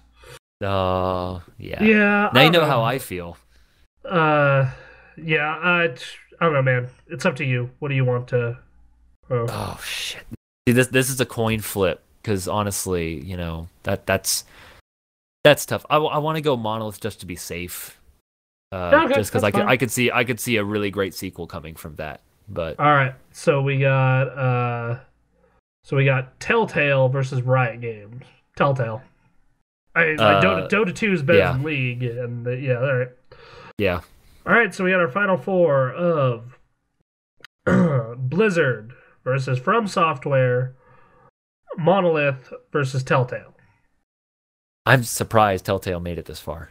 It's because Telltale had really fucking shit matchups. Yeah, it also has had some interesting matchups. But I want to already get to what I feel is like the finals, which is Blizzard versus From. Yeah, I'm like, once again, I really like Dark Souls. Like, I was the only one pushing for that fucking game on Game of the Year awards besides Bremen. And like, right. I got it on the list. And, like these should have been the final two, and this is the problem with brackets, is that these should have been the final two. But when Blizzard has such an impact on a card game, then also makes an impact in the MOBA scene, then also has a great expansion to They're Still Fucking Alive, crazy MMO, plus an expansion to Diablo in 1 year. That's like, just putting it like that is like, oh shit. That's... Like, Dark Souls 2 is an accomplishment in that it's still that quality game, but they have made it more accessible, and it's one. The thing is, it's one game, and it's, you know, yeah. It have been in a list form, it would be number 2. Yeah. So we got Monolith versus Telltale. Like, Monolith wins. That one. I really like Telltale. Those games were super awesome. Like, I don't know how the fuck, someone's still, I don't know how they keep making the fucking Walking Dead, more and more brutal and heartbreaking, but they do. But, right. Monolith made such a, that game has the potential to be the next Batman. You think so? Yeah, like, that game is so good. Yeah. So, yeah. Fair enough. So, our finals. Alright, that means we got Blizzard versus Monolith, and this, that's... Which, again? That's Blizzard. Blizzard last year, the past 365 days for Blizzard, Hearthstone came out, had an expansion pack. That was awesome. Yep. Diablo had an expansion pack that was awesome. WoW had arguably its best expansion. I think it's second best. Okay. Tears of the Storm went into beta. It's not out, but it's in beta. Yep. And Overwatch was announced. Right, which I don't think we can count too much into this. Yeah. But to know that they have not only been expanding, not only have they been releasing games in different genres and doing very well, they are also thinking about the future beyond, their, crazy World of Warcraft. Also, props to them on Hearthstone for the free-to-play stuff, because, that is a really good example on free-to-play. Right. You can earn everything in that game just by playing it. But if you don't have the time, or you're bad at it and don't want to improve too much, you can pay, and what you pay, the most expensive thing in that game is $50, and you get 60 packs of cards. Ooh. Okay. Yeah. Yeah. So, and then Heroes of the Storm, its free to play stuff is slightly better than League of Legends. It's not Dota 2 where all the shit you can buy is cosmetic. You have to buy characters, but you can buy those characters. But you can buy those characters and skins with in-game gold that you earn. Okay, and that's all right. I mean, yeah. I mean, League of Legends does that too, but it's ridiculous. Yeah, or does it? Or No, Maybe it doesn't. does. No, it does. Okay. The thing, the thing with Heroes of the Storm, like realistically, if you play it a lot, you probably unlock a character a week. So. Oh, okay. Well, yeah. And like Hearthstone, in Hearthstone, the thing about Hearthstone's crazy is you don't even have to buy the expansions if you really don't want to. You can pay for them with in-game gold. That's nuts. You know. But like the thing is, like the game never makes it so you should buy some shit. Like it never does that, and the result of that is I paid for shit. Like I was just like I was playing it so much, and I did all my you get a new quest every day. I did all my quests for the day, and I bought a pack or two, and I was like, I want to buy more packs of cards. Yeah, I'll spend $10. Yeah, like that Hearthstone alone. Like I keep trying to get fucking Anthony to play Hearthstone, and just like looking back on our top 10 list from last year, I think that there's like two parts where I made fucking mistakes. One was not playing Dragon Age, so I could stonewall that shit. Right. And two was not like pumping up Hearthstone enough, because I put all my chips in the Dark Souls Bayonetta basket, especially the Bayonetta basket. Yeah. And like had I fucking known this would happen, I would have said, fuck you, Dragon Age out, Hearthstone in. Which probably would not have happened, but I would have found a way to get Hearthstone on that list. And that game is also fucking a mobile game and a PC game. They did a lot right. They did a lot right. And when you compare it to many years past for Blizzard, like what they did was worth multiple years of work. So I mean, they are a giant company. That they are going to have more resources than the other games that were on this list, but they used them. Yeah, and I can't say the same for some of the other people on this bracket. It's kind of crazy how much they're working on right now, though. Like they're working on World of Warcraft, Diablo 3, StarCraft 2, Heroes of the Storm, Hearthstone, and Overwatch. Right. Now, granted, the Hearthstone team is like a team of 6 dudes. It's a small team. Yeah. But, like, the rest of those are really huge fucking games. It's nuts. Yeah. I mean... Like, supposedly Overwatch is going into beta by the end of the year. And that game looks fucking crazy. That game... It's gonna be something, I'm sure. So that's our bracket. We got Blizzard taking the cake. Yeah. Obviously, this is the Escapist, so Valve's going to win the actual bracket. But Valve will win. I guess the question when it comes to the Escapist is who's going to go against Valve. That's the real champion. I mean, BioWare probably. Oh God, do you think so? Yeah, I think so. And no, God damn it. If that happens, I don't know what I'm going to do. But I'm sure I'll come onto this podcast and complain. But, yeah. Yep, for sure.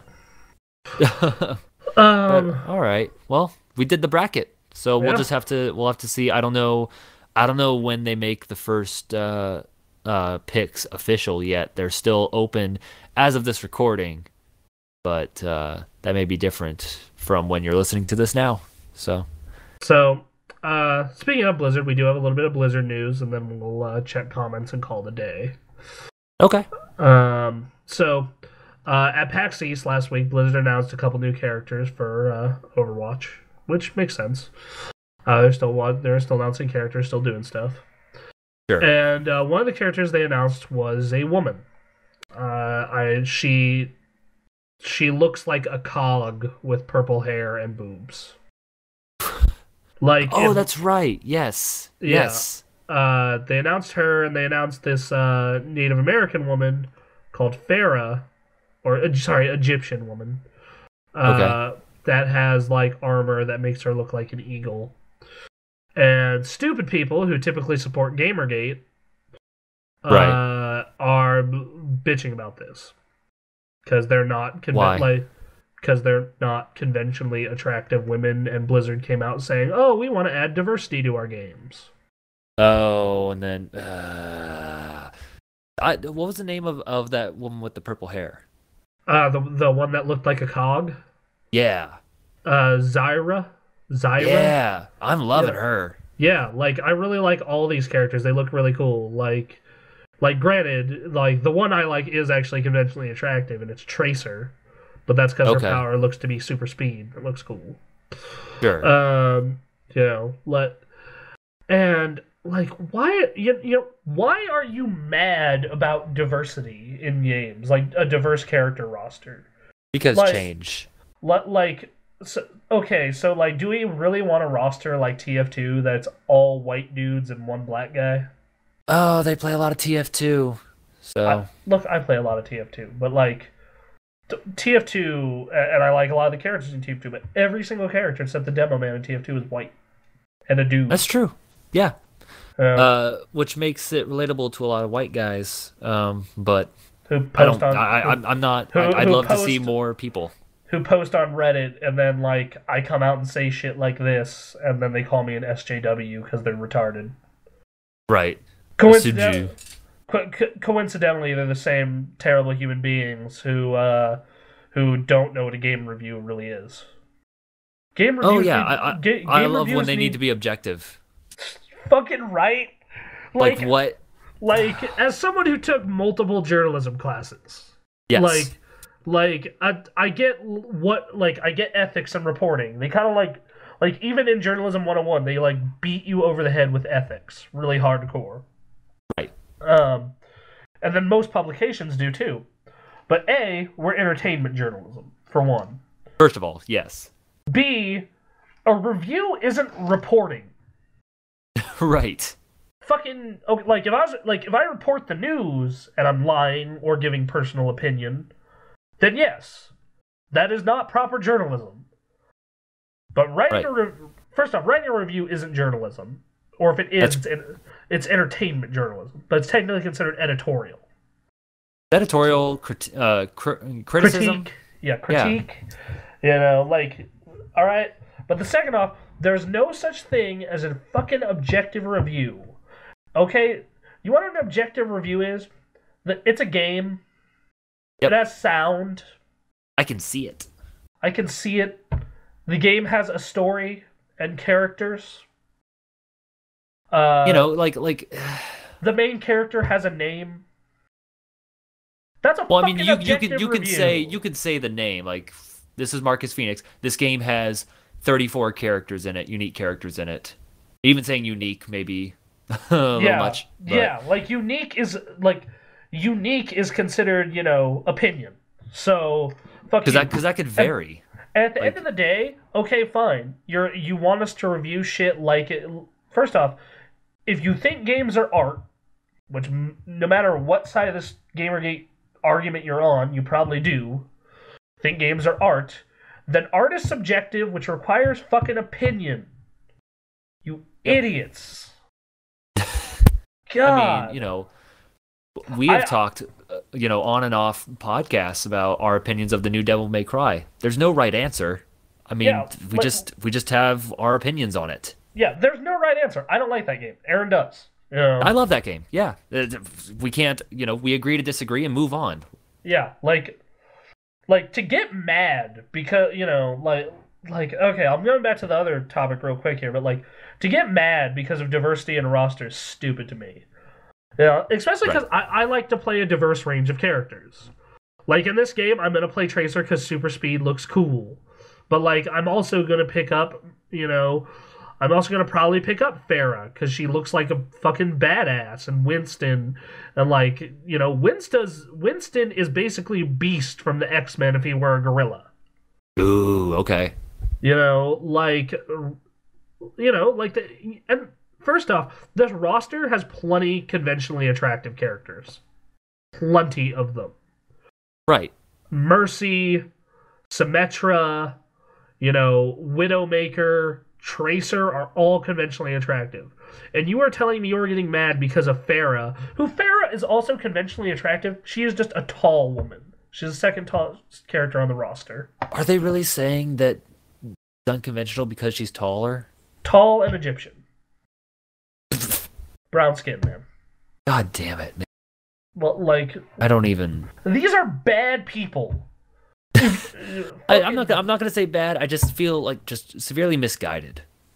You know, like, and I know one of our former staff members is fucking hashtag Gamergate, not your shield. Well, yeah. Like every time I read that, I'm just so disappointed. I'm just like, this isn't about journalism ethics. It's like they don't want things to change, which to me is stupid. Like, there are various sides and factions to Gamergate, but the overall thing that you see when it comes to Gamergate is the vibe, the story for Gamergate is that they don't want things to change. They just want to get back to playing video games, which sounds nice when you say it that way. But what they're doing, but they want it to be what it traditionally has been, which has been largely a boys' club. Right. which okay, like, I don't, personally, I want, and as gaming grows as a medium, I'm sorry, like, not just men ages 6 to 35 are playing games. My mother plays games. And it's cool. We should want that. That's what you fuckers wanted all this time. Why would we want to exclude as many people as possible? I want fucking everyone playing games. Like that. And if it means sacrificing a couple characters on a roster that I generally like, then so be it. Not even sacrificing characters. Those two characters, those characters are awesome. Yeah, those characters are fucking super cool. Are they probably gonna be the one that I play? Yeah, probably not. But it's still there.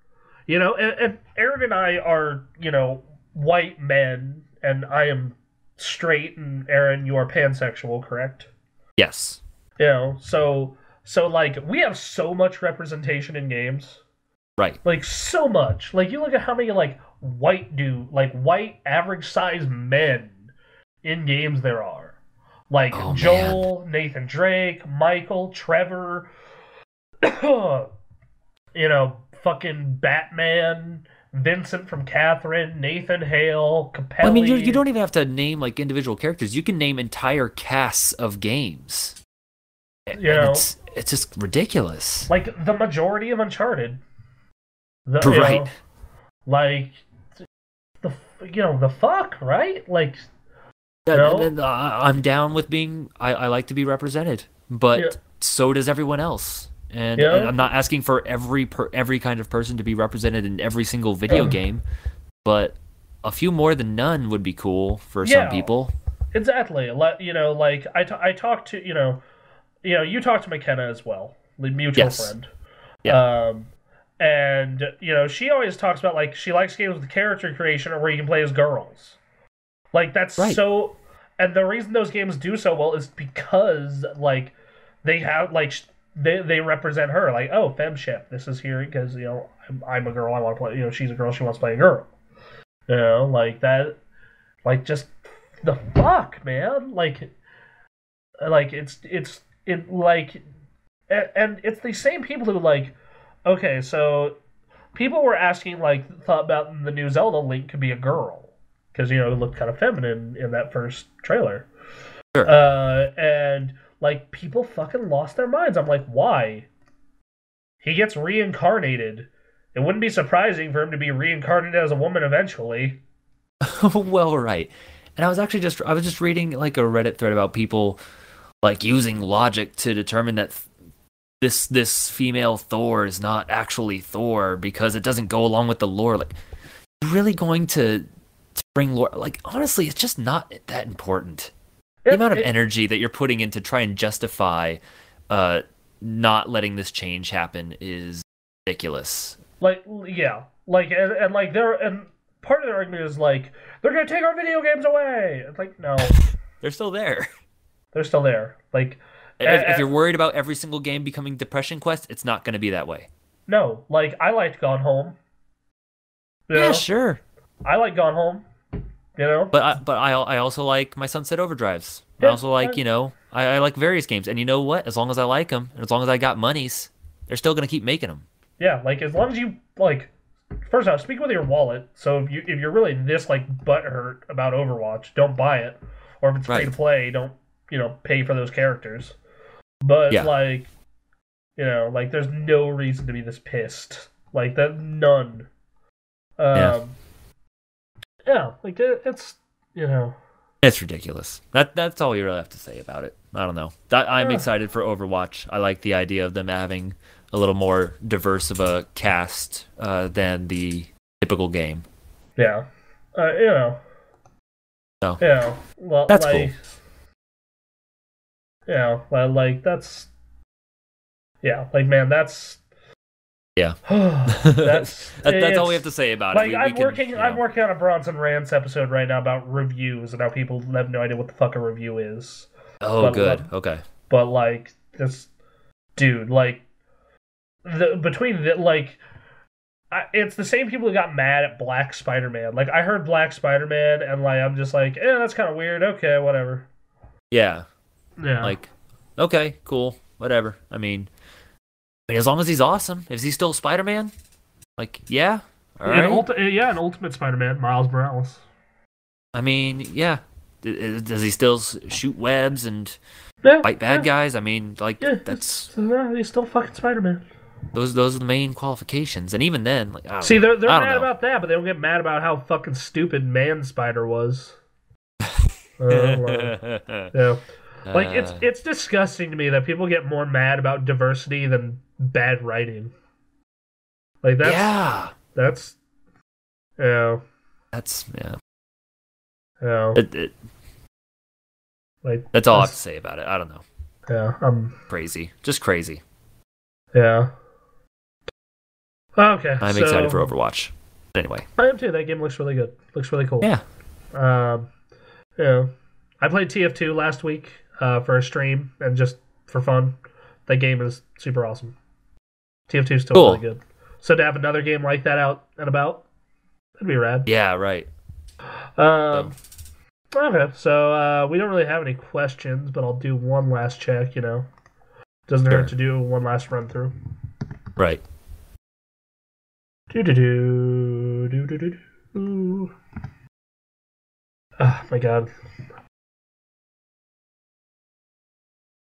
I'm going through your various emails and... Yeah. Yeah. I'm very much looking forward to sleep.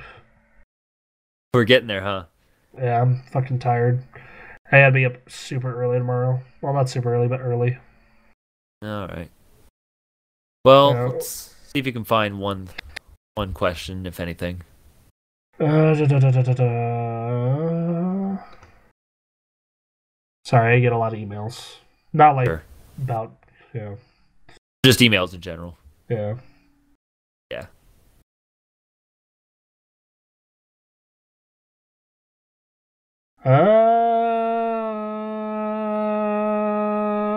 Nothing really. Okay. So, this goes to my next point. This goes to some stuff we need to promote. Aaron, gaming computers are pretty sweet, right? I love gaming computers. I love computers that game. Would you like to buy said gaming computer? A computer that games? Yes, absolutely. I've got monies in my hands. All right. Now, what would you say if the Gamer Access, Anthony, Nick, and I, and some technicians at an amazingly talented team of computer professionals start selling computers? That would be amazing. Are you going to have like TGA emblazoned across the side of the computer? We may in the future. Is it going to just have your smiling face staring back at me? If I'm sure we can make that happen for a little extra cash. Okay. All right. So I'm sold. All right. All right. Good, because the Gamer Access has partnered with ACI Moondog in Northern Nevada to build amazing gaming computers for all budgets. We're looking to have them start at $1,000, but we might be able to drop even lower. please email me at bfiore@thegamerexcess.com or call the number in the article that just got posted to find out all about them. And you, too, can have an amazing game. Damn it. An amazing computer. All right. An amazing computer that plays video games. Would you video like games? Video I love games. video games. Do you love computers and video games? I want computers and video games. I want video games in my computers. Well, this computer can run all the video games. All of them? All of them. 100%. 100% all of the video games that are on the personal computing device. I have to have this computer. All right. We'll get this arranged. You've talked about making John's computer for $800. Would you be able to work with that budget? So I would be able to most definitely work with 1,000, and we would definitely be able to work with 800. Though it will not be John's computer. It'll be close. That's fair enough. You had parts laying around. I understand. Yes, that. we will get in that ballpark for 800 though. So, all right. We will be in touch. Okay. For those of you who also want to buy a computer. Yes. You and I need to do... So we actually are working on an advertisement for our PC gaming podcast that we're going to start doing weekly. You are officially hired to help me with that. Fantastic. Great. I'm on board. Yeah. Basically, we partnered with ACI Moondog. If you are looking for a gaming computer, or even just parts for a gaming PC, the article's up, the email's in there, phone number's in there. Just ask for me. If I'm not there, they will still be able to help you. And we will make sure that you get a badass machine. So you sell like individual parts as well as putting together computers. Yes, most def. Oh, that's cool. That's awesome. And if you are in the Reno area, they also will, go and service your machine. And they also if you buy a machine from them, all their parts have a lifetime guarantee. Wow, that's a good deal. So if your computer takes shit, they'll replace the part. In the case of those of you who are buying it in places far away, you'll obviously have to ship back said computer. Yeah, that's true. So, but yeah, super excited about that. We are so fucking happy to have finally be able to announce this. This is something we've been working on for a fucking month, over a month. Just getting everything hashed out. The deal itself took a couple weeks, and really the whole idea of this partnership started back in September. So, oh God, wow. We've been wanting to expand into PC gaming between this and the PC gaming podcast, and everyone getting new computers. Definitely happening. I'll jump on and tell you how Elite Dangerous is from time to time. How about that? Sounds great. All right, cool. All right, so other things we need to discuss is we stream on Twitch. We stream on Twitch now. That's the thing. Every Saturday, sometimes at 5, sometimes at 6, we stream a PC game. We haven't announced this week's PC game yet because we're still hashing out some logistics about it. But we will be doing a stream this week. We are looking at Grand Theft Auto Heists. If we can get everyone in the staff that has Grand Theft Auto together, which is pretty much everyone except for the girls, and I don't mean girls as in they... I don't mean that as an insult. Move on. The actual gender of women on our staff. None of them own Grand Theft Auto on the PS4. So we'll do no heist. If we can't do that, we're looking into Titanfall. We're looking into Hearthstone. That's a thing. Looking into Inquisition? What? Looking into Dragon Age Inquisition? Fuck no. God damn it. We are also. I know you guys have been asking. We realized we tripled our extra life goal last year. We know. We got it. Which means John and I have to play through Halo 1, 2, 3, and 4 and ODST on stream. We know. Oh, goody. We're trying to schedule a day to do this. With the way we have it set, we're probably going to do Halo 1 and 2 in a day, Halo 3 and 4 in another day, and ODST is going to be its own separate day. So yeah, we're scheduling that. It's just things are hectic. But that is going to be a thing. And if we hit our if we hit our goal this year, there have been talks of doing the same thing for Gears of War. So, ooh, okay. So yeah, but thank you for everyone who donated to that. That next year. So this is the second year in a row I have done midnight to 8 a.m. And not next year. Not next year. No. No. No. The last 2 hours I was I was just staring at Tori and Stephanie play video games. like you guys can play Flower, I'll watch. We beat Great. Flower and we beat Metal Gear Ground Zeroes in that stream. To be fair, Flower is a fantastic game to just look at. It is. Dude, that I kind of felt like I was high because I was just I can see that. Yep. Because I was sleep deprived because I'll tell that whole story. I might as well. We have time. Sure. But I was sleep deprived because in the past 48 hours I'd gotten 6 hours of sleep, Uh-huh. and I was just watching Flower being played. I'm just so fucking out of it. Anyway, anyway, I might as well. So yeah, we're definitely gonna do Extra Life again this year, but first we have panels to go to. Our next panel is March 28th. And you're like, where? What convention or thing happens on that day? And my answer to you would be Otaku Palooza. What? What? Otaku Palooza? Why does your mic sound weird all of a sudden? Does it? Yeah, a little bit. Oh dear. Alright, go on without me. I'm not here. You're here. It's fine. It just sounds I'm fixing this. I'm fixing this right now. You keep going. Okay, so Otaku Palooza is a one-day mini-anime convention at the University of Nevada, Reno. Entering is free. Our panel is at 12 noon. We don't have a room yet, but ask for the Gamer Access panel. They'll be able to direct you.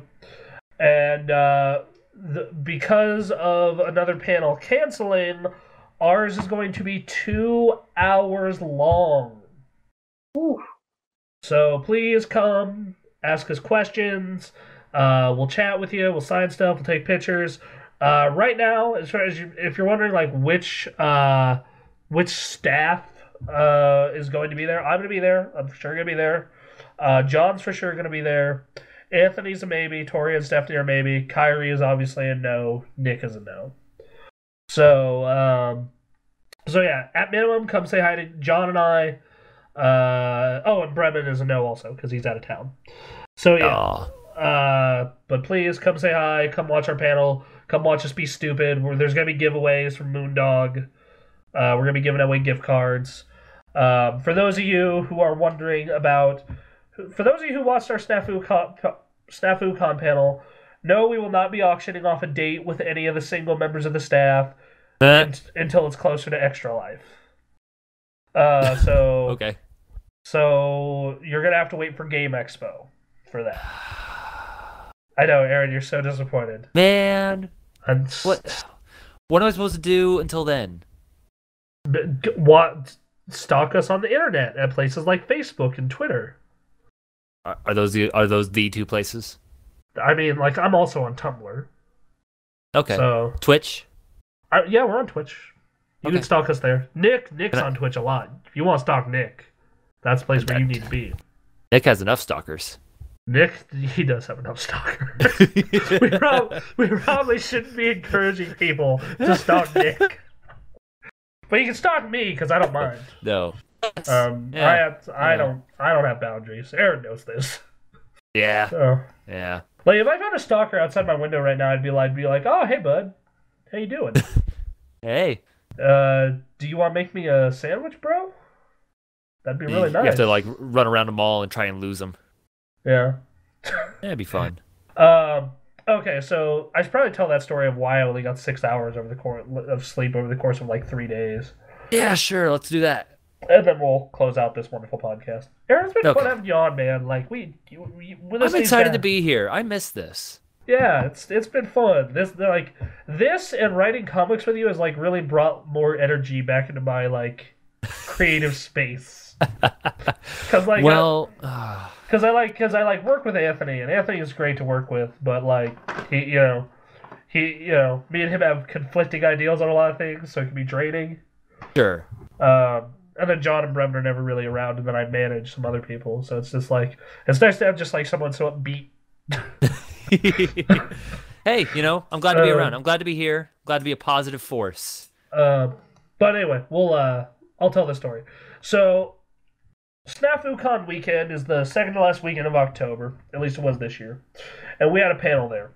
Also, I worked for Moondog Computers with their gaming line, which is how this partnership ended up happening. And it's also why on my second computer review I did for them, I did this big notation like, hey, I work for them, but if their computer was shit, I would talk shit. Right.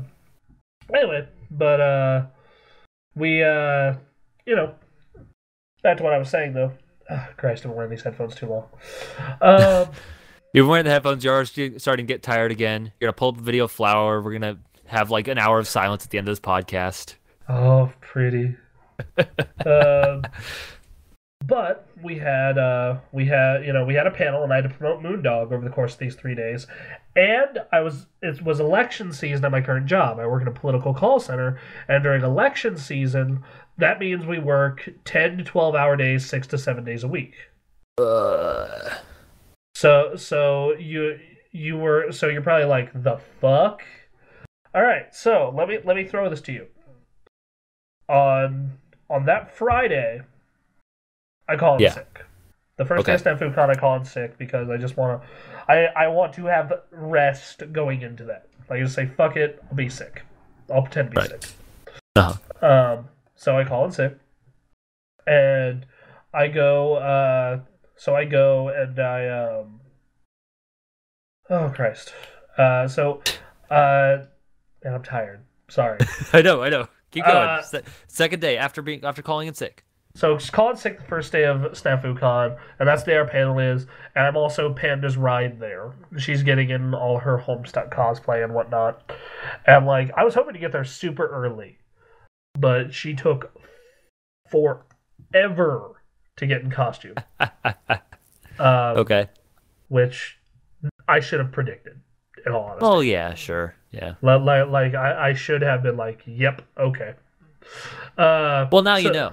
I am prepared I was prepared at Comic-Con. Like I thought this was gonna be like when I was hanging with Emily and Brandon at PAX, where like they were gonna be up before I was, and like kick Quinn and I in the butt to get there when the doors open.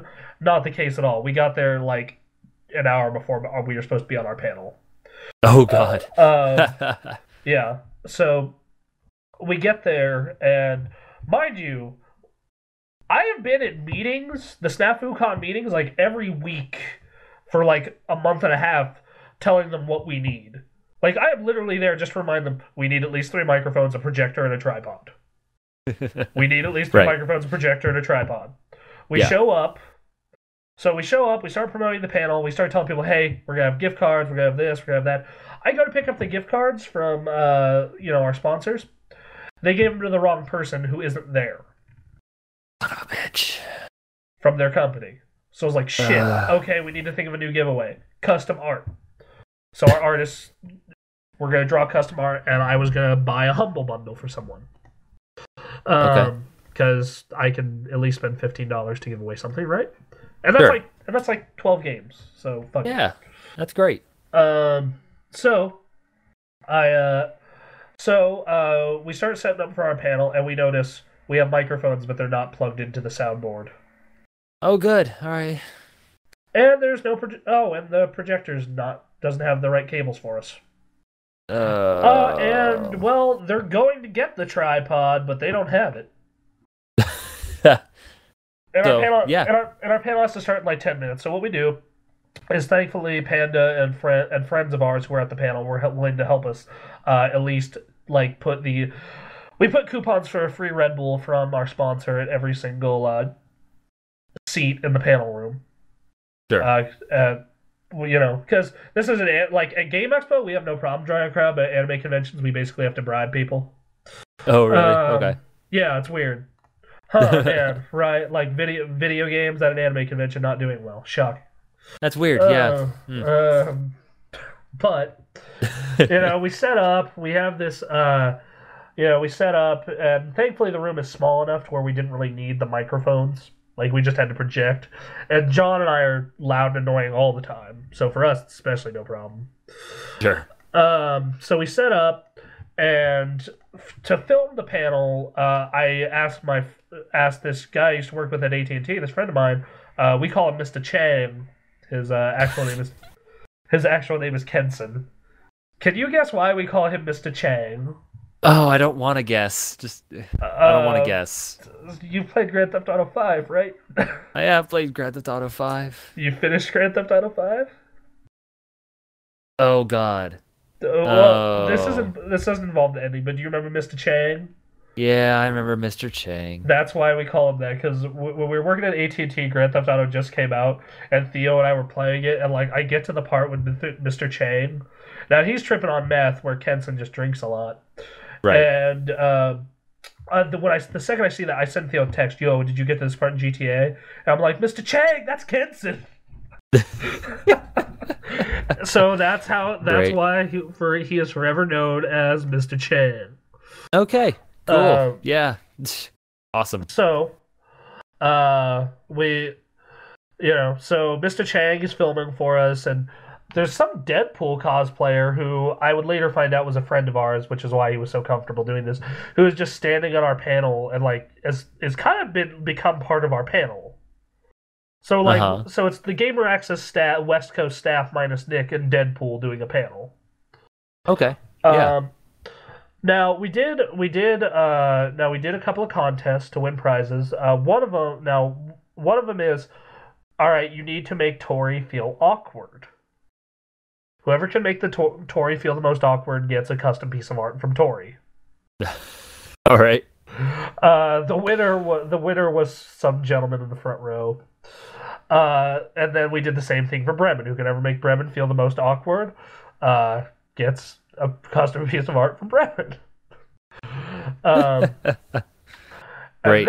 And then we do our standard, our final giveaway, which we always give away a Humble Bundle, and we do it to whoever does a marriage proposal to the staff, and whichever is the best one wins.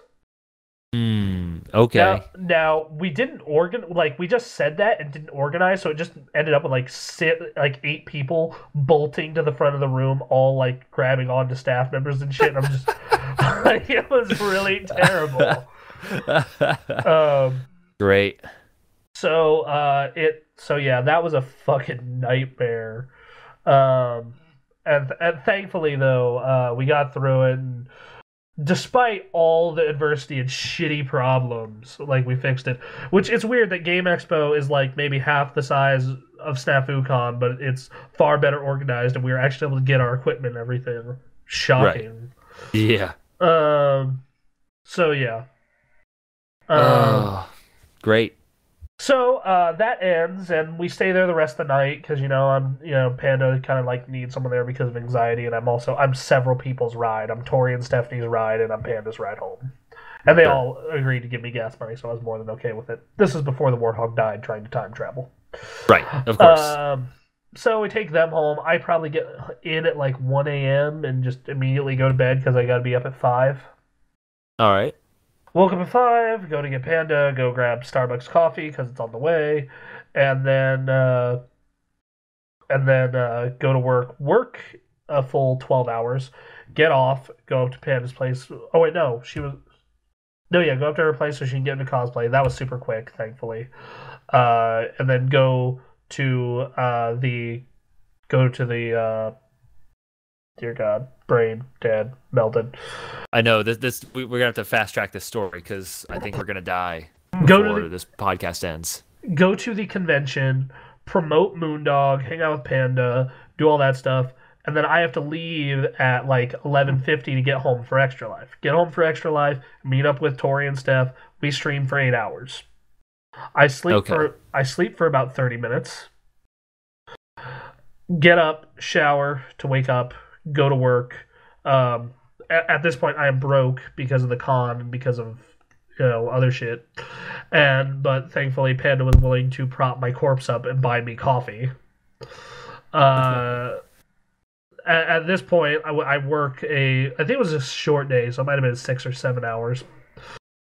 Go work that full day, head back to Panda's place so she can change into cosplay, sleep for about an hour while she gets into cosplay, go back to the convention center, go to convention, promote Moondog like a motherfucker. Just like, go to the booth, go to the booth, go to the booth, go to the booth, go to the booth, go to the booth.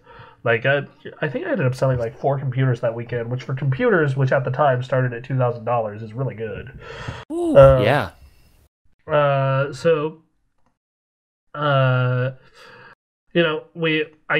happens, and like I go home, I eat, and then I just crash, and then I go to work the next morning, fall asleep during the first hour, and my boss can just tell he's done. He can't keep going. Then they send me home for the day. They're like, dude, just get some sleep. So what ends up happening is I end up between. So I think total over that period, I got 30 minutes, 5. So yeah, about 7 hours of sleep over the course of 72 hours. Well, you could say that those are memories you're going to hold on to, and there are probably many more memories that you've forgotten. It was a fun, I was actually really pissed. Also, was really bummed out that weekend because there was a Killer Instinct Xbox One tournament that, of course, of course, was fucking at work for. Yep. I was just like, I want to whoop people as Shadow Jago. But yeah, that's how it works, isn't it? Yeah. Yeah. Bummer. Well, there'll be plenty more conventions and such for us to frequent, and last